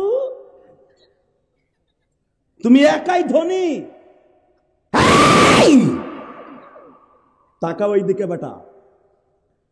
মা আমেনা ইন্তেকালের পরে 6 বছর বয়সে আমার নবী মদিনার ভিতর সবচেয়ে বড় লোক। কারণ নবীর বাবার ইন্তেকালের পরে নবীর নানা আর নানি মারা যায় মাত্র 3 মাস পরে। মেয়ের শোকে, জামাই শোকে নবীর নানা নানি মারা যায়। নবীর নানা জানের নাম ছিলেন আব্দুল ওহাব। আব্দুল ওহাবের সম্পদ মদিনার ভিতরে এমন কোন মায়ের পুত নাই যে আব্দুল ওহাবের সম্পদের উপর দিয়ে গাড়ি না চালাইয়া অন্য জায়গা দিয়ে যাবে। আল্লাহু আকবার আসতে কইলে বুবা হইয়া মরবা। তোমার পীর বাপের কথা কইলে তুমি লাফালাফি করো, বগার বগা বন্ডর মুরিদ। আশেকে রাসূল যদি হয়ে থাকো, ভুয়া আশেকে রাসূল দরকার নাই, সত্যিকার আশেকে রাসূল হও। কথা কর না কেন? মিলাদ দিলে বাবার বাবা হেকে হেকো হেকো। নামাজের কথা কইলে নামাজ নাই, আছে না নাই? খাটাস কোথাকার খাটাস, বদমাইশ। নামাজ নাই, রোজা নাই বলে পীর। এ যেটা নামাজ পড়ে না, রোজা করে না, মহিলা মুরিদ করে, ওই হালা যদি পীর কয় দুলাভাইরে বাপ কইস, তাই ওটাও জায়েজ আছে। যে নামাজ পড়ে না, রোজা করে না, মহিলা মুরিদ করে, ওইটারে পীর কওয়া আর দুলাভাইরে বাপ কওয়া সমান বেড়া। কথা কন না কেন? ঠিক তোর বিয়ে ঠিক কইছিনি, ঠিক চান্দু। তুমি ভাবতেছো তোমার নওগাঁয় আমি তোমার ডরাই কথা কব না? পুরা বুকটা কলি যাবে না। আল্লাহু আকবার বলতে পারলেন না? আরো জোরে কন। তোমরা জানো আওয়ামী লীগের আমলে যেগুলো সব বড় বড় আমার লেভেলের ভিতরে, তখন টেবিল থাকবে এমপি মন্ত্রীর সামনে মারি আমি সেই জেহাদি। দেখো নাই ওয়াজ? বহুত চেষ্টা করতে ভিতরে ঢুকাইতে পারে নাই। শুধু একসাথে বলতে হবে তোর বেটা শাশুড়ি গুল্লি মারে, বেটা শাশুড়ি কারে ধরা করে, শাশুড়ি 15 বছর আমার দেখা যাইতে দেয় না। তো দীপ্ত কণ্ঠে আওয়াজ দিতে হবে। যারা কোরআন হাদিসের হকের পরে কথা বলে, কিছু থাকবে জেলখানায়, কিছু থাকবে বাহিরে, কিছু বাহিরে এই জন্য আল্লাহ রাখবে যেন বাতিলের বিরুদ্ধে এই কণ্ঠকে কাঁপাই দিতে পারে। তার ভিতরে সলমানের বিশ্বাস বাহিরে থেকে 500 ঘন্টা আওয়াজ দিছে। আমি কিন্তু সলমানের মুরিদ বেটা, দীপ্ত কণ্ঠে আওয়াজ দেয় কোরআনের বিরুদ্ধে, আল্লাহর বিরুদ্ধে, নবীর বিরুদ্ধে, হক্কের আলেমের বিরুদ্ধে যেই কথা বলবে ও দাঁত ছুটে ফেলবো, দাঁত ভেঙে দেবো। কে রাজি আছো? আল্লাহকে তো হাত দেখায় দাও। ইসলামের শত্রুরা, ইসলামের শত্রুরা থাকবে। কষ্ট হইতেছে, একটা জাকি দিলাম আর কি। তোমাকে এলাকা আমি চেয়ারম্যান মেম্বারি করতাম না। এই বেটা এমপির ইলেকশন করলাম আর গোপালগঞ্জ আমি করতে পারি। এখন যে কটা মহিলা ভোটার আছে আমি এক চান্সে এমপি। ওই সাতার রাজনীতি আমি করি না। এই এমপি কয় টাকা কামাইব? এর 10 এমপির টাকা একজন বক্তা কামায়। খবর জানো? 10 এমপির এখন ঘুমায়, কেউ ঘুমায় জেলখানায়, কেউ ঘুমায় ইন্ডিয়ায়। আর আমরা বুক ফেলায় তোমার বুর পালা মুরগি খাই। মরা রাখ পর্যন্ত খেয়ে যাবো বেড়া। এই সম্মান আল্লাহর দেয়া, কথা বলেন না কেন? এই সম্মান কে দিছে? এই আওয়ামী লীগের সবাই কি পলাইছে? এই নৌকার গলিতে সবাই ভরতেছে না? সবাই কি পলাইছে? হে রাজনীতি করলেই পলান লাগবে না। যারা জুলুম করছে বিএনপির উপরে, জামাত ইসলামের উপরে, বাড়ি ঘরে 15 বছর ঘুমাইতে দেয় নাই, ওরা অন্তত 30 বছর বাড়ি ছাড়া ঘুমাবে। আমি কই নেই, কোরআন আল্লাহ কইছে। কথা কন না কেন? ওয়ালা তাজিরু ওয়াজিরাতুন বিজরা উখরা। আল্লাহ কোরআনে ডায়লগ বলেন, তুমি যা করবা ওইটা নিয়ে তারপরে কবরে যাবা। যদি ওইটা আমি আল্লাহ না দেই তাহলে আমার ঐতিহ্য ঠিক থাকবো না। ওই আল্লাহ এখন আছে না নাই? না পরিবর্তন হয়েছে? দেখেন আল্লাহরে ভোট দিয়ে আবার আর একজন আনেন, দেখেন আছে নাকি। কষ্ট হয়। আর মাত্র 5 মিনিট কথা বলবো। কয়টা পর্যন্ত চলবো?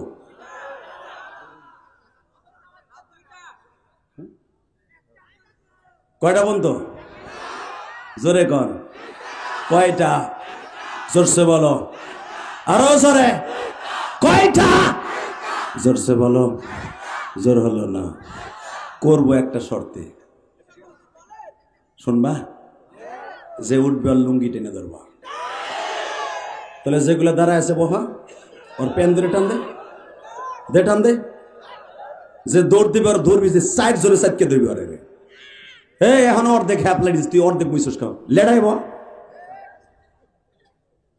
মারহাবা বলেন, একসাথে বলেন। এই কোরআন কার? রাজত্ব চলবে কার? আল্লাহ আছে না নাই? না শেখ হাসিনার মতো পালাইছে? আল্লাহ আছে। এই আমি গোপালগঞ্জের সন্তান, তুমি মহাদেবপুরের সন্তান, এটা আল্লাহর কাছে পরিচয় নয়। আল্লাহর কাছে পরিচয় হলো ফামাইয়া আমাল মিসকালা যাররাতিন খায়রান ইয়ারা ওয়া মাইয়া আমাল মিসকালা যাররাতিন শাররান ইয়ারা। এ বান্দা, তোর কাছে পরিচয় আমার সাথে নেকের সাথে সম্পর্ক, তোর নেতাগিরির সাথে আমার সম্পর্ক না। তোর মতো কত নেতারে আমি তুফানে ফেলাইয়া আশ্রয়ে মাইরা চিৎ করে জানাজা শোয়াই দিছি। কথা বল না কেন? তোর সাইডে তুই আর কতটুকু লম্বা? 130 হাত লম্বা লম্বা কমে লুত। একটা ঝড় দিছি মাত্র আধা ঘন্টা ঝড়, মাইরা চিৎ করে ফেলাইয়া বাগেরে দিয়া কুত্তারে দিয়া ওগুলো লাশ খাওয়াইছি। আমি সেই রব আমারে ভয় পাইস না, র্যাবেরে ভয় পাস, রবেরে ভয় পাস, টাকা বকার বকা। এ সমস্যা কেন? মুনাদ করে দেবো? কষ্ট হইতেছে? আল্লাহ আছে না? আছে? বিশ্বাস হয়? তাহলে 5 ওয়াক্ত নামাজ পড়তে বলছে, আল্লাহ আছে যদি বিশ্বাস হয়। নামাজ ছাড়া জান্নাতে যাওয়া যাবে না, ঠিক না ভাই? ঠিক। তাহলে দেখেন আমার নবীর সম্পদের পরিমাণ দেখেন, আল্লাহু আকবার বলবেন তো? আমার নবী আলো 6 বছর বয়সে মদিনার ভিতর সবচেয়ে বড় শিল্পপতি। আসেন নানা বাড়ির সম্পদ, দাদা বাড়ির সম্পদ। আব্দুল মুত্তালিবের 16টা ছেলে মেয়ে, 10টা পোলা, 6টা মাইয়া। কয়টা? এক চাচা আগ করে রয়েছে, কি হে কি মায়া বরি দেখে নাই? চেয়ারম্যানটা কয় ভাই বোন জানি না। আমার আব্বার এতগুলো ছেলে মেয়ে না খাইয়াছি।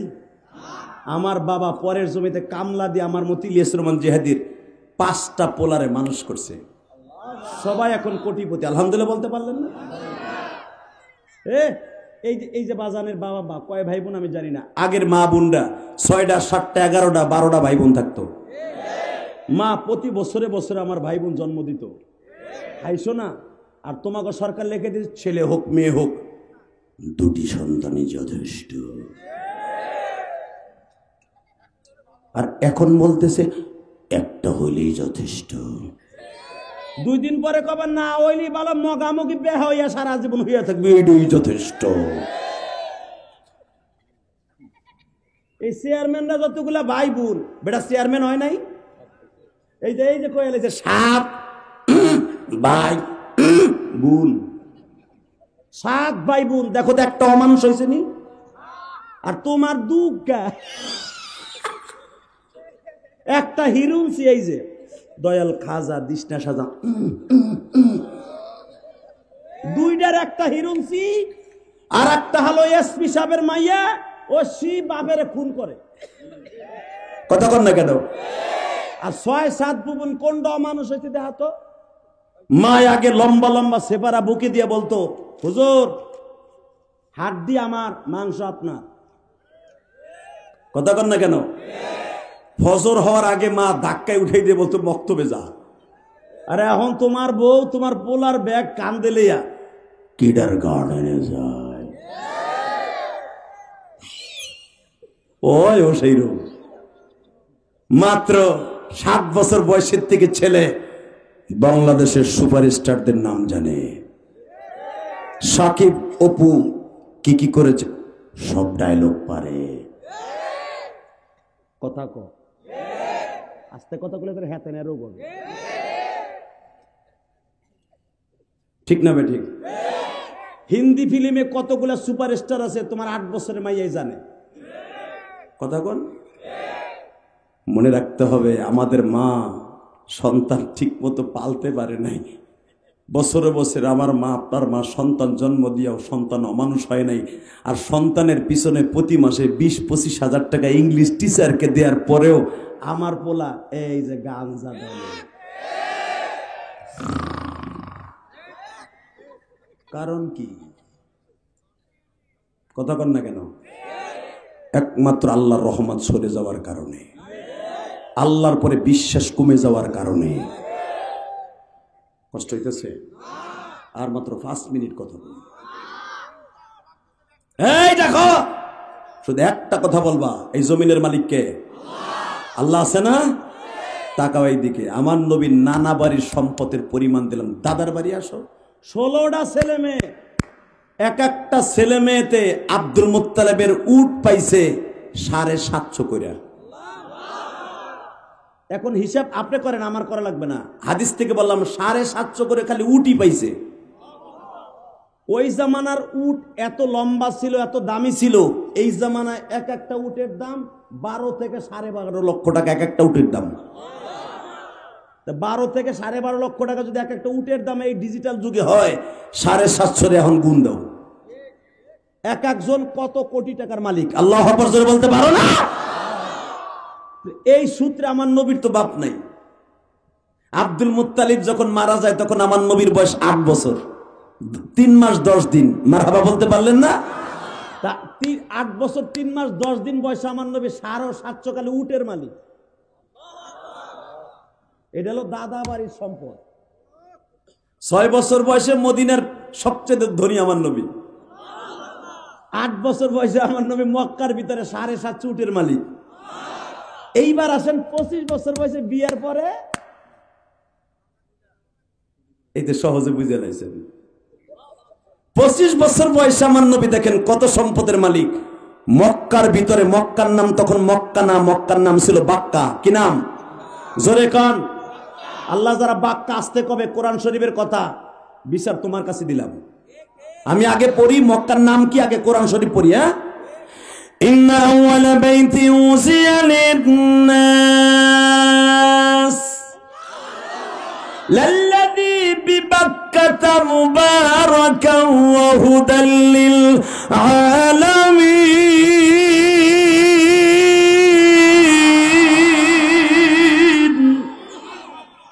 পৃথিবীর সর্বপ্রথম ঘর আমি আল্লাহ আদমরে বানাইতে বলছি, সেই গ্রামটার নাম বাক্কা।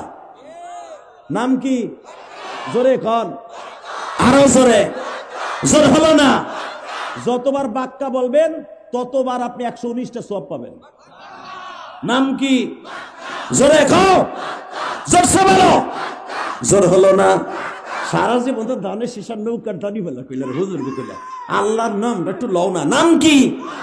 জোরসে খাও। ডাইরেক্ট কোরআন শরীফের আয়াত বাক্কা। মারহাবা কর।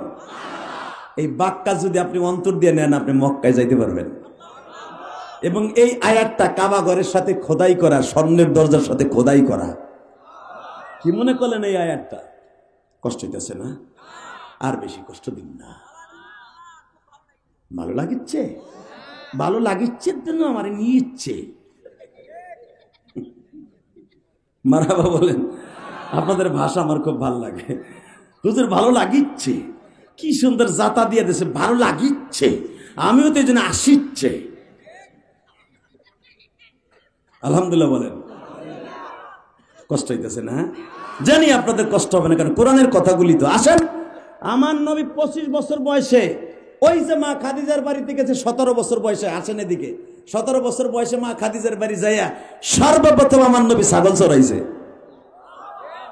আরে মা খাদিজা তো আমার নবীরে সেই জন্মের পরের থেকেই চিনে।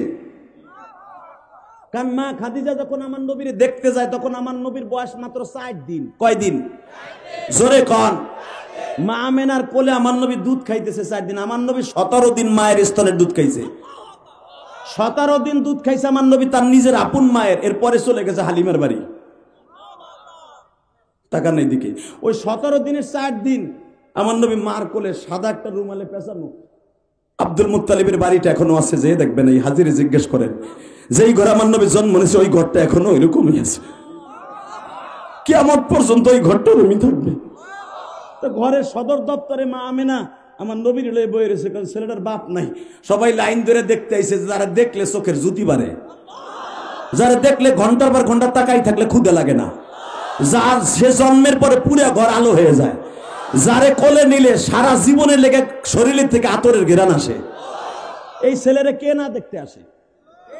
মারহাবা বলতে পারলেন না? এই জন্যই তো আবু লাহাব, যে আবু লাহাবের বিরুদ্ধে কোরআন আয়াত নাযিল হয়েছে, তাব্বাত ইয়াদা আবি লাহাবি ওয়া তাব। আবু লাহাবকে আল্লাহ গজবে শেষ করছে ঠিকই, কিন্তু আবু লাহাব যখন শুনছে আমার ভাতিজা জন্ম নিছে, একসাথে 51টা উট জবাই দিয়ে মানুষের খাওয়াইছে। এই জন্য আবু লাহাবকে আল্লাহ সাজা দিবে। এই ভাতিজার ভালোবাসাটুকু জহের করছে বিদায় তার শুধু এতটুকু সাজা দেবে, তার শরীরে শুধু একটা আগুনের জামা পরিধান করবে। এলো তার সাজা, ওই আনন্দের কারণে। তাকানের দিকে। আবু লাহাব যদি কাফের এই এতটুকু সাজা পায়, আমরা যদি নবীর কথা শুনে আল্লাহু আকবার বলি, আমাকে বডিতে কোনো সাজা হবে না। রেডি হন এবার, রেডি? আমেনার কোলে আমার নবী বসা। আব্দুল মুত্তালিব এলান করে দিচ্ছে, আমার নাতিটারে যে দেখতে আসবে সে খালি হাতে আসবে না। ঠিক ওই সূত্রে মা খাদিজার আরো 3টে বিয়ে শেষ হয়েছে। সর্বপ্রথম মা খাদিজার বিয়ে হবে। আল্লাহু আকবার বলতে পারলেন না? মা খাদিজার বিয়ে হবে। আমার নবীর মাত্র 4 দিন, খাদিজার বয়স 19 থেকে 17 বছর। প্রথম বিয়ে হবে হারেজের সাথে। সেও মক্কার ছেলে, সম্ভ্রান্ত পরিবারের ছেলে হারিস। বুখারীতে আসছে, হারিজের বিয়ের অনুষ্ঠান চলতেছে, এর ভিতরে মা খাদিজার কানে খবর গেছে মক্কায় মোহাম্মদ নামে একটা বালক হয়েছে। 4 দিন বিয়ের অনুষ্ঠানের কারণে, গায়ে হলুদের কারণে মা খাদিজা আসতে পারে নাই নবীরে দেখতে। 4 দিনের মাথায় নবীরে দেখতে আসছে, এখন কানবেন। ও মা, আমার নবীর কথা শুনে মহিলা প্যান্ডেলে আপনিও কানবেন মা। মা খাদিজা 4 দিনের দিন দেখতে আসছে আমার নবীরে। আসিয়া দেখে পূর্ণিমার চাঁদ মা আমেনার কোলে বসা। কারণ মা খাদিজা ছিলেন তাওরাত কিতাবের হাফেজ, ইনজিল কিতাবের হাফেজ। উনি আমার নবীর সমস্ত প্রশংসা ইনজিল কিতাবে পড়ছে তার বাবার সাথে। তার বাবা খায়লাত প্যারালাইজড হয়ে গেছে, যাওয়ার সময় বলে যায়, মারে তোর বিবাহের পরে আমি কয়দিন বাঁচবো জানি না, আমার দায়িত্ব ছেলে তোরে বিয়ে দিয়ে যাওয়া, হারিজের সাথে বিয়ে দেওয়ার পরে যেন আমার মৃত্যু হয়। কিন্তু মা একটা কথা শোন, এই মক্কায় একটা ছেলের জন্ম হবে আমারই বংশে, কুরাইশ বংশে। তার বাবা হবে আব্দুল্লাহ, মা হবে আমেনা। মা, ছেলেটার বাবা মারা যাবে মাতৃগর্ভে থাকা অবস্থায়, ছেলেটা এই পৃথিবীর শ্রেষ্ঠ মহামানব হবে। যদি জীবনে তারে আমি দেখতে নাও পারি, তুই আমার সালামটা তার কানে পৌঁছে দিবি। কারণ আমি ইনজিল কিতাবের ধর্মের পর ঈসা নবীর বিশ্বাস করতাম। আমি সে তার জামানায় যদি তারে পাইতাম, তারপরও কালেমা পড়তাম। এই কথা শুনতে শুনতে আমার নবী আয়া পড়ছে। এবার খায়লাত ডেকে ডেকে কয়, খাদিজারে মা, সেই মহাপুরুষ কিন্তু এসে গেছে 4 দিন আগে। বাবা, যদি সেই মহাপুরুষ এসে যেয়ে থাকে বাবা, তাহলে আমি একটু দেখা করে আসি। খায়লাত বলে দিলেন, মা ইনজিল কিতাবে আছে, ও মা আরসালনাকা ইল্লা রাহমাতাল লিল আলামিন।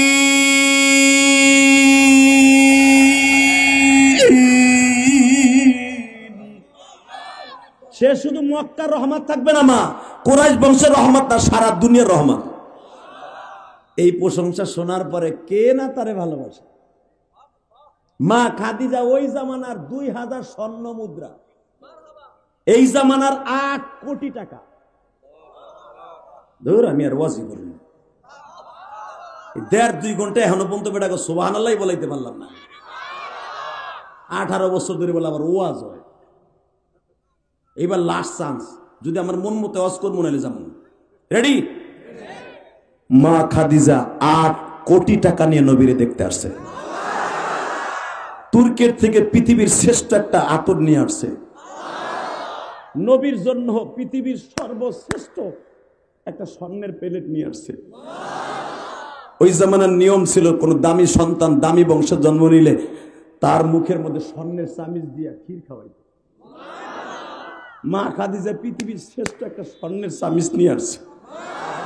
মা খাদিজা আমার নবীর জন্য স্বর্ণ সুতা দিয়ে সেলাই করা একটা জায়নামাজ নিয়ে আসছে।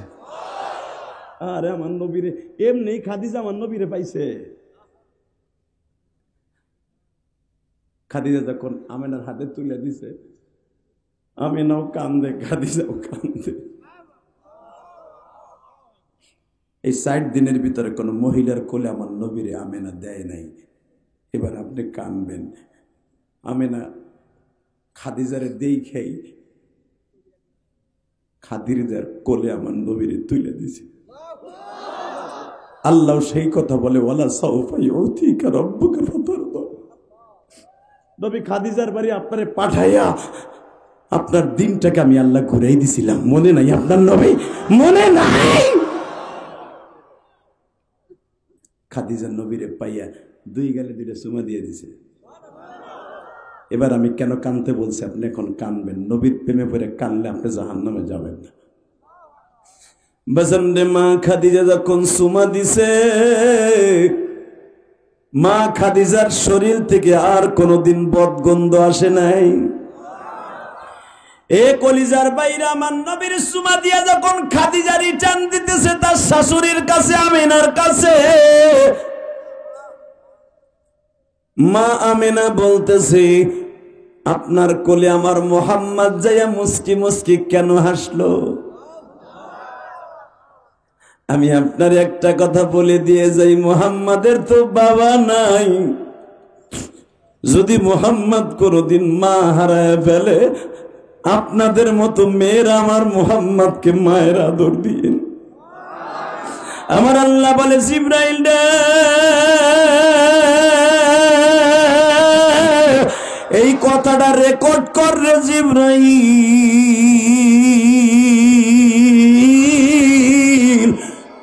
আমার নবীর মা আমার নবীরে তার বিবি খাদিজার কাছে দিয়ে যাইতেছে। তা না হলে 45 বছরের মেয়ে মহিলা আর 25 বছরের যুবক মেয়া, এটা আমার নবীর মায়ের চয়েস করা বউ। এটা আলহামদুলিল্লাহ বলতে পারলেন না? কষ্ট হইতেছে। শুধু আমি বলবো যুবক, তুমি যদি মা বাবার চয়েসে বিবাহ করো তুমি জান্নাতি। 25 বছর বয়স আমার নবী খাদিজার বাড়িতে বিয়ে করলেন খাদিজাকে। বাসর ঘরে মা খাদিজা তাকান এদিকে। এতদিন ছিল দাদার বাড়ির বড় লোক, নানার বাড়ির বড় লোক, এখন শ্বশুর বাড়ির বড় লোক। বাসর ঘরে আমার নবী খাদিজার স্থাবর অস্থাবর যা আছে বাসর ঘরে আমার নবী নামে দলিল করে দিলেন। সেই নবী আমার উম্মতের জন্য কাঁদতে কাঁদতে লাশ ফিনিশে ইন্তেকালের আগে 3 মাস আগের থেকে ঘরে তৈল জ্বালাবার মতো একটা দানা বানিয়েছিল। আমি আপনাদের দুটা পাও ধরে বলবো, আমি বলবো না আপনাদের সম্পদ দরকার নাই, সম্পদ দরকার আছে। সাথে সাথে ওই সম্পদ চাই না যেই সম্পদ মারবে, ওই সম্পদ চাই না যেই সম্পদের ভিতরে ভাইয়ের হক, বোনের হক, মায়ের টাকা আছে। কথা বলেন না কেন? আল্লাহ আপনাদের কবুল করুক, জোর করে আমিন।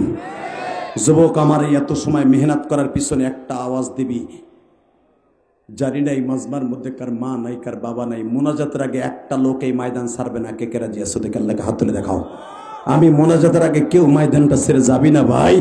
আমি তোরে দোয়া করে যাব, তুই পরীক্ষায় ভালো রেজাল্ট করবি, আল্লাহ তোমার ব্যবসায় বরকত দান করবে, আল্লাহ তোমার ছেলে মেয়েকে নেককার বানায় দিবে। কেউ ময়দানটা ছেড়ে যাবে না, বলেন ইনশাআল্লাহ। ওয়াদা দিচ্ছেন তো? ওয়াদা দিচ্ছেন তো? ছেড়ে যাবেন না তো? আল্লাহু আকবার বলেন তো। চলে যাবেন? আপনাদের চেয়ারম্যান সাহেব যদি বসে থাকতে পারে, তুমি চান তো কোন দিক দিয়ে যাবি? যা পারলে তো লুঙ্গি থুয়ে যাই তুই আজকে। আলহামদুলিল্লাহ বলেন। যুবক আমার সাথে ওয়াদা দাও, 5 ওয়াক্ত নামাজ কালকে থেকে কে কে পড়বে? উঠাও হাত, উঠাও, উঠাও। 5 ওয়াক্ত নামাজ কে কে পড়বে? নামাও হাত। 2 নম্বর আর একটা কাজ করবে, যাদের জনম দুঃখিনী মা বাবা আছে তাদের খেদমত কে কে করবে? আল্লাহ হাতগুলো কবুল করেন। নামান হাত। এবার আমার সাথে ওয়াদা দাও। যদি বলেন হুজুর মা বাবার খেদমতের জন্য ওয়াদা করাইলেন কেন? পৃথিবীতে মা বাবার যার খেদমত করবে না ওর কোনো ইবাদত আসমানে যাবে না। তোমাদের এই উত্তরবঙ্গের একটা বদবক ছিল লালমনিরহাট পাটগ্রাম, আছে না দিকে? অনেক দূর না? লালমনিরহাট পাটগ্রাম জানেন চেয়ারম্যান সাহেব? তোমরা জানো ফেসবুকে মায়ের কাছে নেশার টাকা চাইছে। মা আমার টাকা দে। মা বলে তোরে বহুত টাকা দিছি, আর জীবনে দেব না। যুবক তোর পাও ধরছি, এরকম করিস না মা বাবার সাথে। যখন বলছে টাকা দিবি না, তোর আজকে রাত্রে জবাই দেব। এ কলিজার ভাই আমার, মহাদেবপুরের ভাইরা, এই নজিপুরের ভাইরা, এখানে শুধু মহাদেবপুরের লোক আসছে না, নজিপুরের লোক আসছে। এ কপাল পরা শোন, পাটগ্রাম থেকে যখন বলছে বর্ডারের থেকে নশের টাকা দে, মা বলে না আমি তোর হিরোইন খেতে পয়সা দিব না। দিবি না, তোরে রাত্রে জবাই দিব।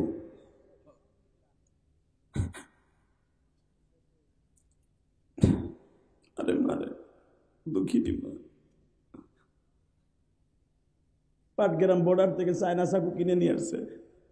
আইসে দেখে রাত 11টার সময়, ঠিক এই টাইমে 11টায় মা জায়নামাজের উপরে পোলার অপেক্ষায়, ছেলের অপেক্ষায় জায়নামাজের উপরে ঘুমিয়ে গেছে। পুলিশ যখন এই আনোয়ারকে ধরে জিজ্ঞেস করে তোর মায়ের কেমনে জবাই দিলি বল, পুলিশের কাছে স্টেটমেন্ট দেয়, স্যার এইভাবে দিছি আমি, স্যার আমি জানোয়ার হয়ে গেছিলাম, আমি তখন আনোয়ার ছিলাম না। কেমনে দিলি? ওই পুলিশ কনস্টেবল তদন্তচি ছিল মায়ের ভক্ত। কেমনে তোর মার গলায় ছুরি দিলি বল? বলে স্যার আমি ঘরের মধ্যে ঢুকেই দেখি মা ঘুমায়, আমি এসেই মার পাও 2টা বাইন্দা ফেললাম। আমি 2টা ট্যাবলেট খাইছিলাম স্যার। এরপরে কি করলি? আমি পাও বেঁধে ফেলার পরে হাত বেঁধে ফেললাম। আমি আমার মায়ের বুকের উপরে বসলাম। এরপরে কি করলি? স্যার আমি চাকুটা কোমরের থেকে বের করে মায়ের চোখের সামনে দিয়ে ঘুরাই আর বলে এটা দিয়ে তোর এখন জবাই দিব। আমার মা কান্দে আর কয়, আমি জানি তুই আমার আদরের আনোয়ার, কোনোদিনও আমারে তুই জানোয়ারের কাজ করতে পারবি। পুলিশ তখন কান্দে আর কয়, এর পরে কি করলি জানোয়ার বল। স্যার আমি যখন জানোয়ারের মতো বললাম আমি তোরে জবাই দিব, আমার মা তখন চোখের পানি ছেড়ে দিয়ে কয়, আনোয়ার রে আমি জানি তুই আমারে জবাই দিতে পারবি না।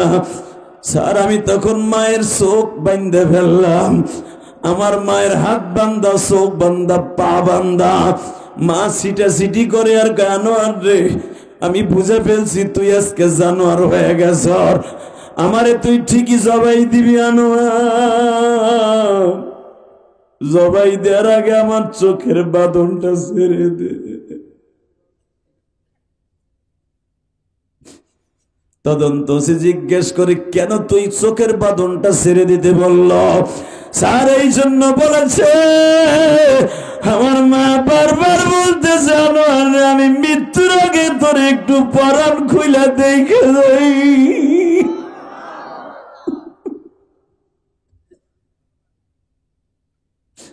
তদন্ত সেই কথা শুনিয়া গলাটা চিপ্পা ধরে বলে, তোর মতো জানোয়ারে মারি আমি ফাঁসির মঞ্চে জ্বলব।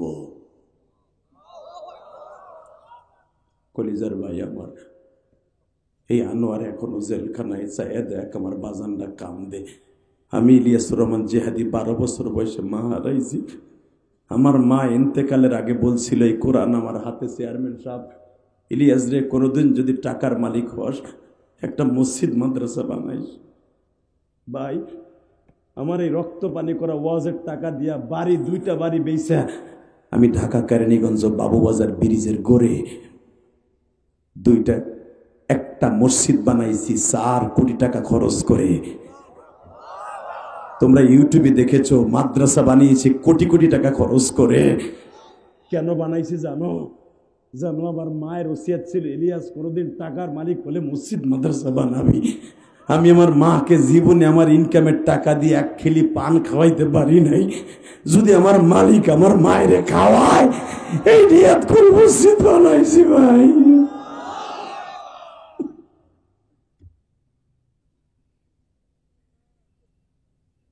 ওই যে আমাদের রাকিব ভাই আছে, মুজাহিদ কমিটির লোক, ওর কাছে জিজ্ঞেস করবা, আমার মসজিদ দেখে বলেছে হুজুর কোন আলেমকে এত সুন্দর মসজিদ নিজের অর্থায়নে বানাইতে ঢাকা দেখি নাই। শুধু আপনাদের 2টা পাও ধরে বলবো, কেন বানাইছে জানো কলিজার ভাই আমার?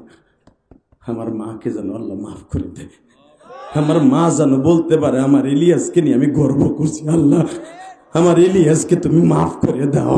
কারণ আমিও জীবনভর বাঁচবো না, চেয়ারম্যানও বাঁচবে না, চেয়ারম্যানের সাথে যে বন্ধু বান্ধব গুলো আইছে এরাও চিরদিন বাঁচবে না, কারণ তার বাপ দাদা বেঁচে থাকে নাই, সেও থাকবে না। কিন্তু একটা জিনিস বেঁচে থাকবে, যদি মসজিদ মাদ্রাসা করে কবরে যায়, এটা কিয়ামত পর্যন্ত ধ্বংস হবে।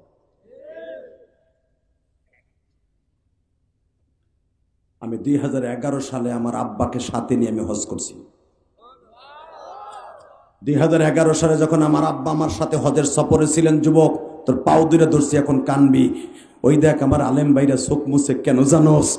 যেই সন্তান বাবার কথা মনে করে কাঁদবে, আমি বলছি না তার বাবা কবরে কোনোদিন আযাব পাবে না, আমি কোরআন ধরে বলছি। তোর মা অসুস্থ বিছানায় পড়ে আছে, মায়ের জন্য কাঁদ। তুই বিছানায় পড়ে থাকলে যে তোর মা যায় নামাজে কাঁদতো, তুই কান্দোস না কা মারলাই না? আমি আমার বাবাকে নিয়ে 2011 সালে হজ করতে দিয়ে আমার আব্বারে কাবা ঘরের ওই 162 কেজি স্বর্ণের দরজার সামনে দাঁড়াইয়া আমার আব্বারে বলছে, আব্বা এইখানের দোয়া আল্লাহ কোনোদিন ফিরাই দেবে না। এখানে দুনিয়ার যত নবী হজে আসছে এখানে দাঁড়ায় কাঁদছে। আব্বা আপনার আমি বকিনি, কেন কাঁদতেছি জানেন? কেন? আপনি আমার মায়েরে মাফ করে দিবেন। কেন আমি যতই দান করি আপনি মাফ না করলে আমার মায়ের আল্লাহ মাফ করবো না। কারণ কোন স্বামী যদি তার স্ত্রীকে মাফ না করে, স্ত্রী যত বড়ই রাবেয়া বস্রী হোক, আল্লাহ মাফ করবে না। আমার আব্বাকে আগে মাফ করাইছি, এরপরে বলছে আব্বা আমারে কিছু দেন। তখন আমার আব্বা বলতেছে, ওই দেখ রাকিব কান্দে, কেন কান্দে জানোস? হয়তো তার অন্তরে বাবার কষ্ট বুকে জায়গা উঠছে। আমার বাবা গরিব মানুষ, আমার বাবা কিন্তু গোপালগঞ্জের ধনী না। আমার আব্বা পরের জমিতে কামলা দিয়ে আমারে মানুষ বানাইছে। সেই আব্বারে নিয়ে আমি 11 লক্ষ টাকা খরচ করে হজে লয়ে গেছি, বাবার কাছ থেকে একটা টাকাও আমি নেই। আমার আব্বা তখন অনেক টাকার মালিক, আমি আব্বার কাছ থেকে 1 টাকাও নেই, কারণ আমি আমার বাবার সবচেয়ে বড় সম্পদ। মনে রাখবেন, সন্তানের যত সম্পদ হোক, এই সমস্ত সন্তান সম্পদ কিন্তু তার বাবা মালিক। এটা জানেন মাসলামে? তুমি বলো আমার বাপের কিছু না, আমার না, এ বেটা তুই তো তোর বাপের কথা কন না কেন? তো আমার আব্বারে বললাম, আব্বা আমার কিছু দেন। এই যে আপনারা কান্তাছেন কেন জানেন? এটা আমার এলেমের বাহাদুরি না, এটা আমার আব্বার দোয়া। 2011 সালে আমার আব্বা আমার বুকি নিয়ে কয়, আল্লাহ আমার ইলিয়াস যত মাহফিলে যাবে প্রত্যেকটা যুবকের চোখ দিয়ে পানি ফেলাবা, প্রত্যেকটা যুবকের চোখ দিয়ে পানি ফেলাবা, সে ধনী হোক আর গরিব হোক। আমার ইলিয়াসের কথা শুনে যেন সবাই কাঁদে। মারা ইলিয়াস।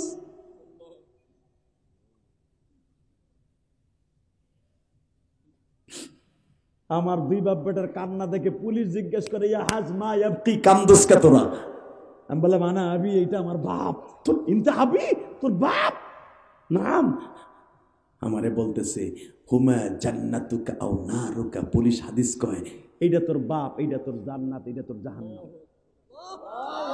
যা আমি ফতোয়া দিলাম, তোর বাপ তোরে মাফ করে দিলে তুই জান্নাতি। পুলিশ আমার কান্না দেখে আমার বাপের কপালে চুম্বন দিয়ে কয়, মিয়া মিয়া কইস, তুমি 1 নাম্বার, তোমার পোলা আলেম তোমার হজে নিয়ে আসছে। আমার আব্বার কাছে যদি আমি পুলিশের সামনে লক্ষ লক্ষ হাদিস সামনে মাপ চাইতে পারি, তুই পারবি না? পারবি না কলিজার ভাই, পারবি না? যদি তুই পারস, এই কোরআন বুকি নিয়ে বলে গেলাম, তুই জান্নাতি জান্নাতি জান্নাতি জান্নাতি। পৃথিবীতে কোনোদিন বাবার কাছে মাপ না চাইয়া মরিস না, মার কাছে মাপ না চাইয়া মরিস না। পৃথিবীর এমন কোনো ফতোয়ার কিতাব পাবি না যে তোর বাপ তোর মাপ না করলে আল্লাহ মাফ করবে। এই গভীর রাত্রে এই 11টার সময় 30টা সেকেন্ডে লাফ দিয়ে দাঁড়াবি, যাদের বাবাই মাঠের মধ্যে আছে, তুই আমার বন্ধু হবি, আমি জান্নাতে গেলে তুই আমার সঙ্গী হবি, অথবা তুই গেলে আমার সাথে নিয়ে যাবি। যুবক, আমি জানি না আমার কপালে জান্নাত আছে কিনা, মাপ আছে কিনা, তোরে আল্লাহ মাফ করে দেখ, আমি চাই। 30 সেকেন্ডে দাঁড়াবা, যার যার বাবা এই মাঠে আছে, কার কার বাবা এই মাঠের মধ্যে 2 বাপ বেটা একসাথে ওয়াজ শুনতেছো, দাঁড়াও তো, দাঁড়া দাঁড়া, কপাল পুরো দাঁড়া। তোর কপাল আজকে A+ গোল্ডেন চান্স পাবি তুই জান্নাতের। দাঁড়া, কার কার বাবাই মাঠে আছে, মুখ খোলো, কার কার বাবা আছে দাঁড়া, কার কার বাবাই মাঠের মধ্যে বসে আছে তারা দাঁড়া। এখন কানবি, কোনো দিক তাকাবি না, হাসবি না, শুধু তুই জান্নাতের একটা টিকিট নিবি। এখন তোর পাপ যদি মাফ করে দেয়, আমি গ্যারান্টি দিলাম আল্লাহ তোরে মাফ করে দিলে দিতে পারে। যে ছেলেগুলা দাঁড়াইছে, বাপগুলা দাঁড়ান, বাবাগুলা দাঁড়ান, দেখেন না আপনার ছেলে দাঁড়াইছে, দাঁড়ান। কার কার বাবা দেয়, ছেলেগুলা দাঁড়াইছে, বাপগুলা দাঁড়ান, বাপ দাঁড়াও, বাবাগুলো দাঁড়ান না কেন? বাইজিদ বুস্তামির মা যদি 1 গ্লাস পানির জন্য অলি বানাই দিয়ে যেতে পারে, তোমার ছেলের 1 গ্লাস পানি লাগবে না, চোখের 2 ফোঁটা পানি লাগবে। 30টা সেকেন্ডে যুবক, আমি বলার সাথে পাগলের মতো দৌড় দিয়ে লজ্জা শরম বাদ দিয়া বাবারে বুকি নিয়ে চিল্লাবি আর কানবি। তোর বাপ যদি আজকে মাফ করে দেয়, 8ই ডিসেম্বর বিজয় মাসে 2024 সালে সাক্ষী থাকবে, তোর চোখের পানিতে তোর জান্নাত পৌঁছে দেবে। এই যুবক, এই বসবে কেন? আপনার বাবাই মাঠে নাই? হ্যাঁ, তোমাদের যাদের বাপ আছে, আমি দৌড় দিয়ে বলবো, বাপরে বুকি নিয়ে ময়দানে কানবা। দাও, দৌড় দাও, দৌড় দাও, কাদের বাবাই মাঠে আছে, যাও দৌড় দাও, দৌড় দাও, কার বাবাই মাঠে আছে দৌড় দাও। যুবক, আমি বলছি, কার বাবাই মাঠের মধ্যে আছে দৌড় দাও। যুবক, একটা দৌড় দে। এই দেখ, এই যুবক তোর বাপরে বুকি নিয়ে প্রথম কাঁদতে।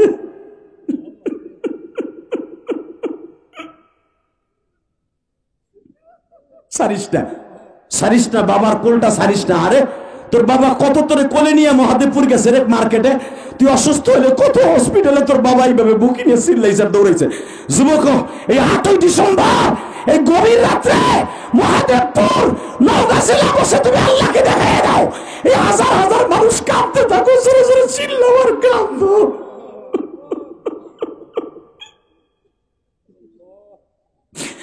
আল্লাহ যাদের বাবা নাই তারা কার কাছে মাপ চাইবা? এই যে আমার চেয়ারম্যান ভাই বসে বসে ভাবে, হুজুর আমার তো বাবা নাই, আমি কার কাছে মাপ চাই? আল্লাহ দেখো, আমার ডানে বামে স্টেজে উলামা একরাম কাঁদে, আল্লাহ চরমনায় শায়েখের মুরিদেরা কান্দে। যুবক তার বাবারে বুকে নিয়ে কাঁদে। আল্লাহ দেখো কেমনে কান্দে, তোমার কি মায়া লাগে না? তুমি না কোরআনে বলছো ফালইয়াজহাকু কালিলা ওয়ালইয়াবকু কাসীরা, বান্দা বেশি করে কানবি, আমি হাসি পছন্দ করি না।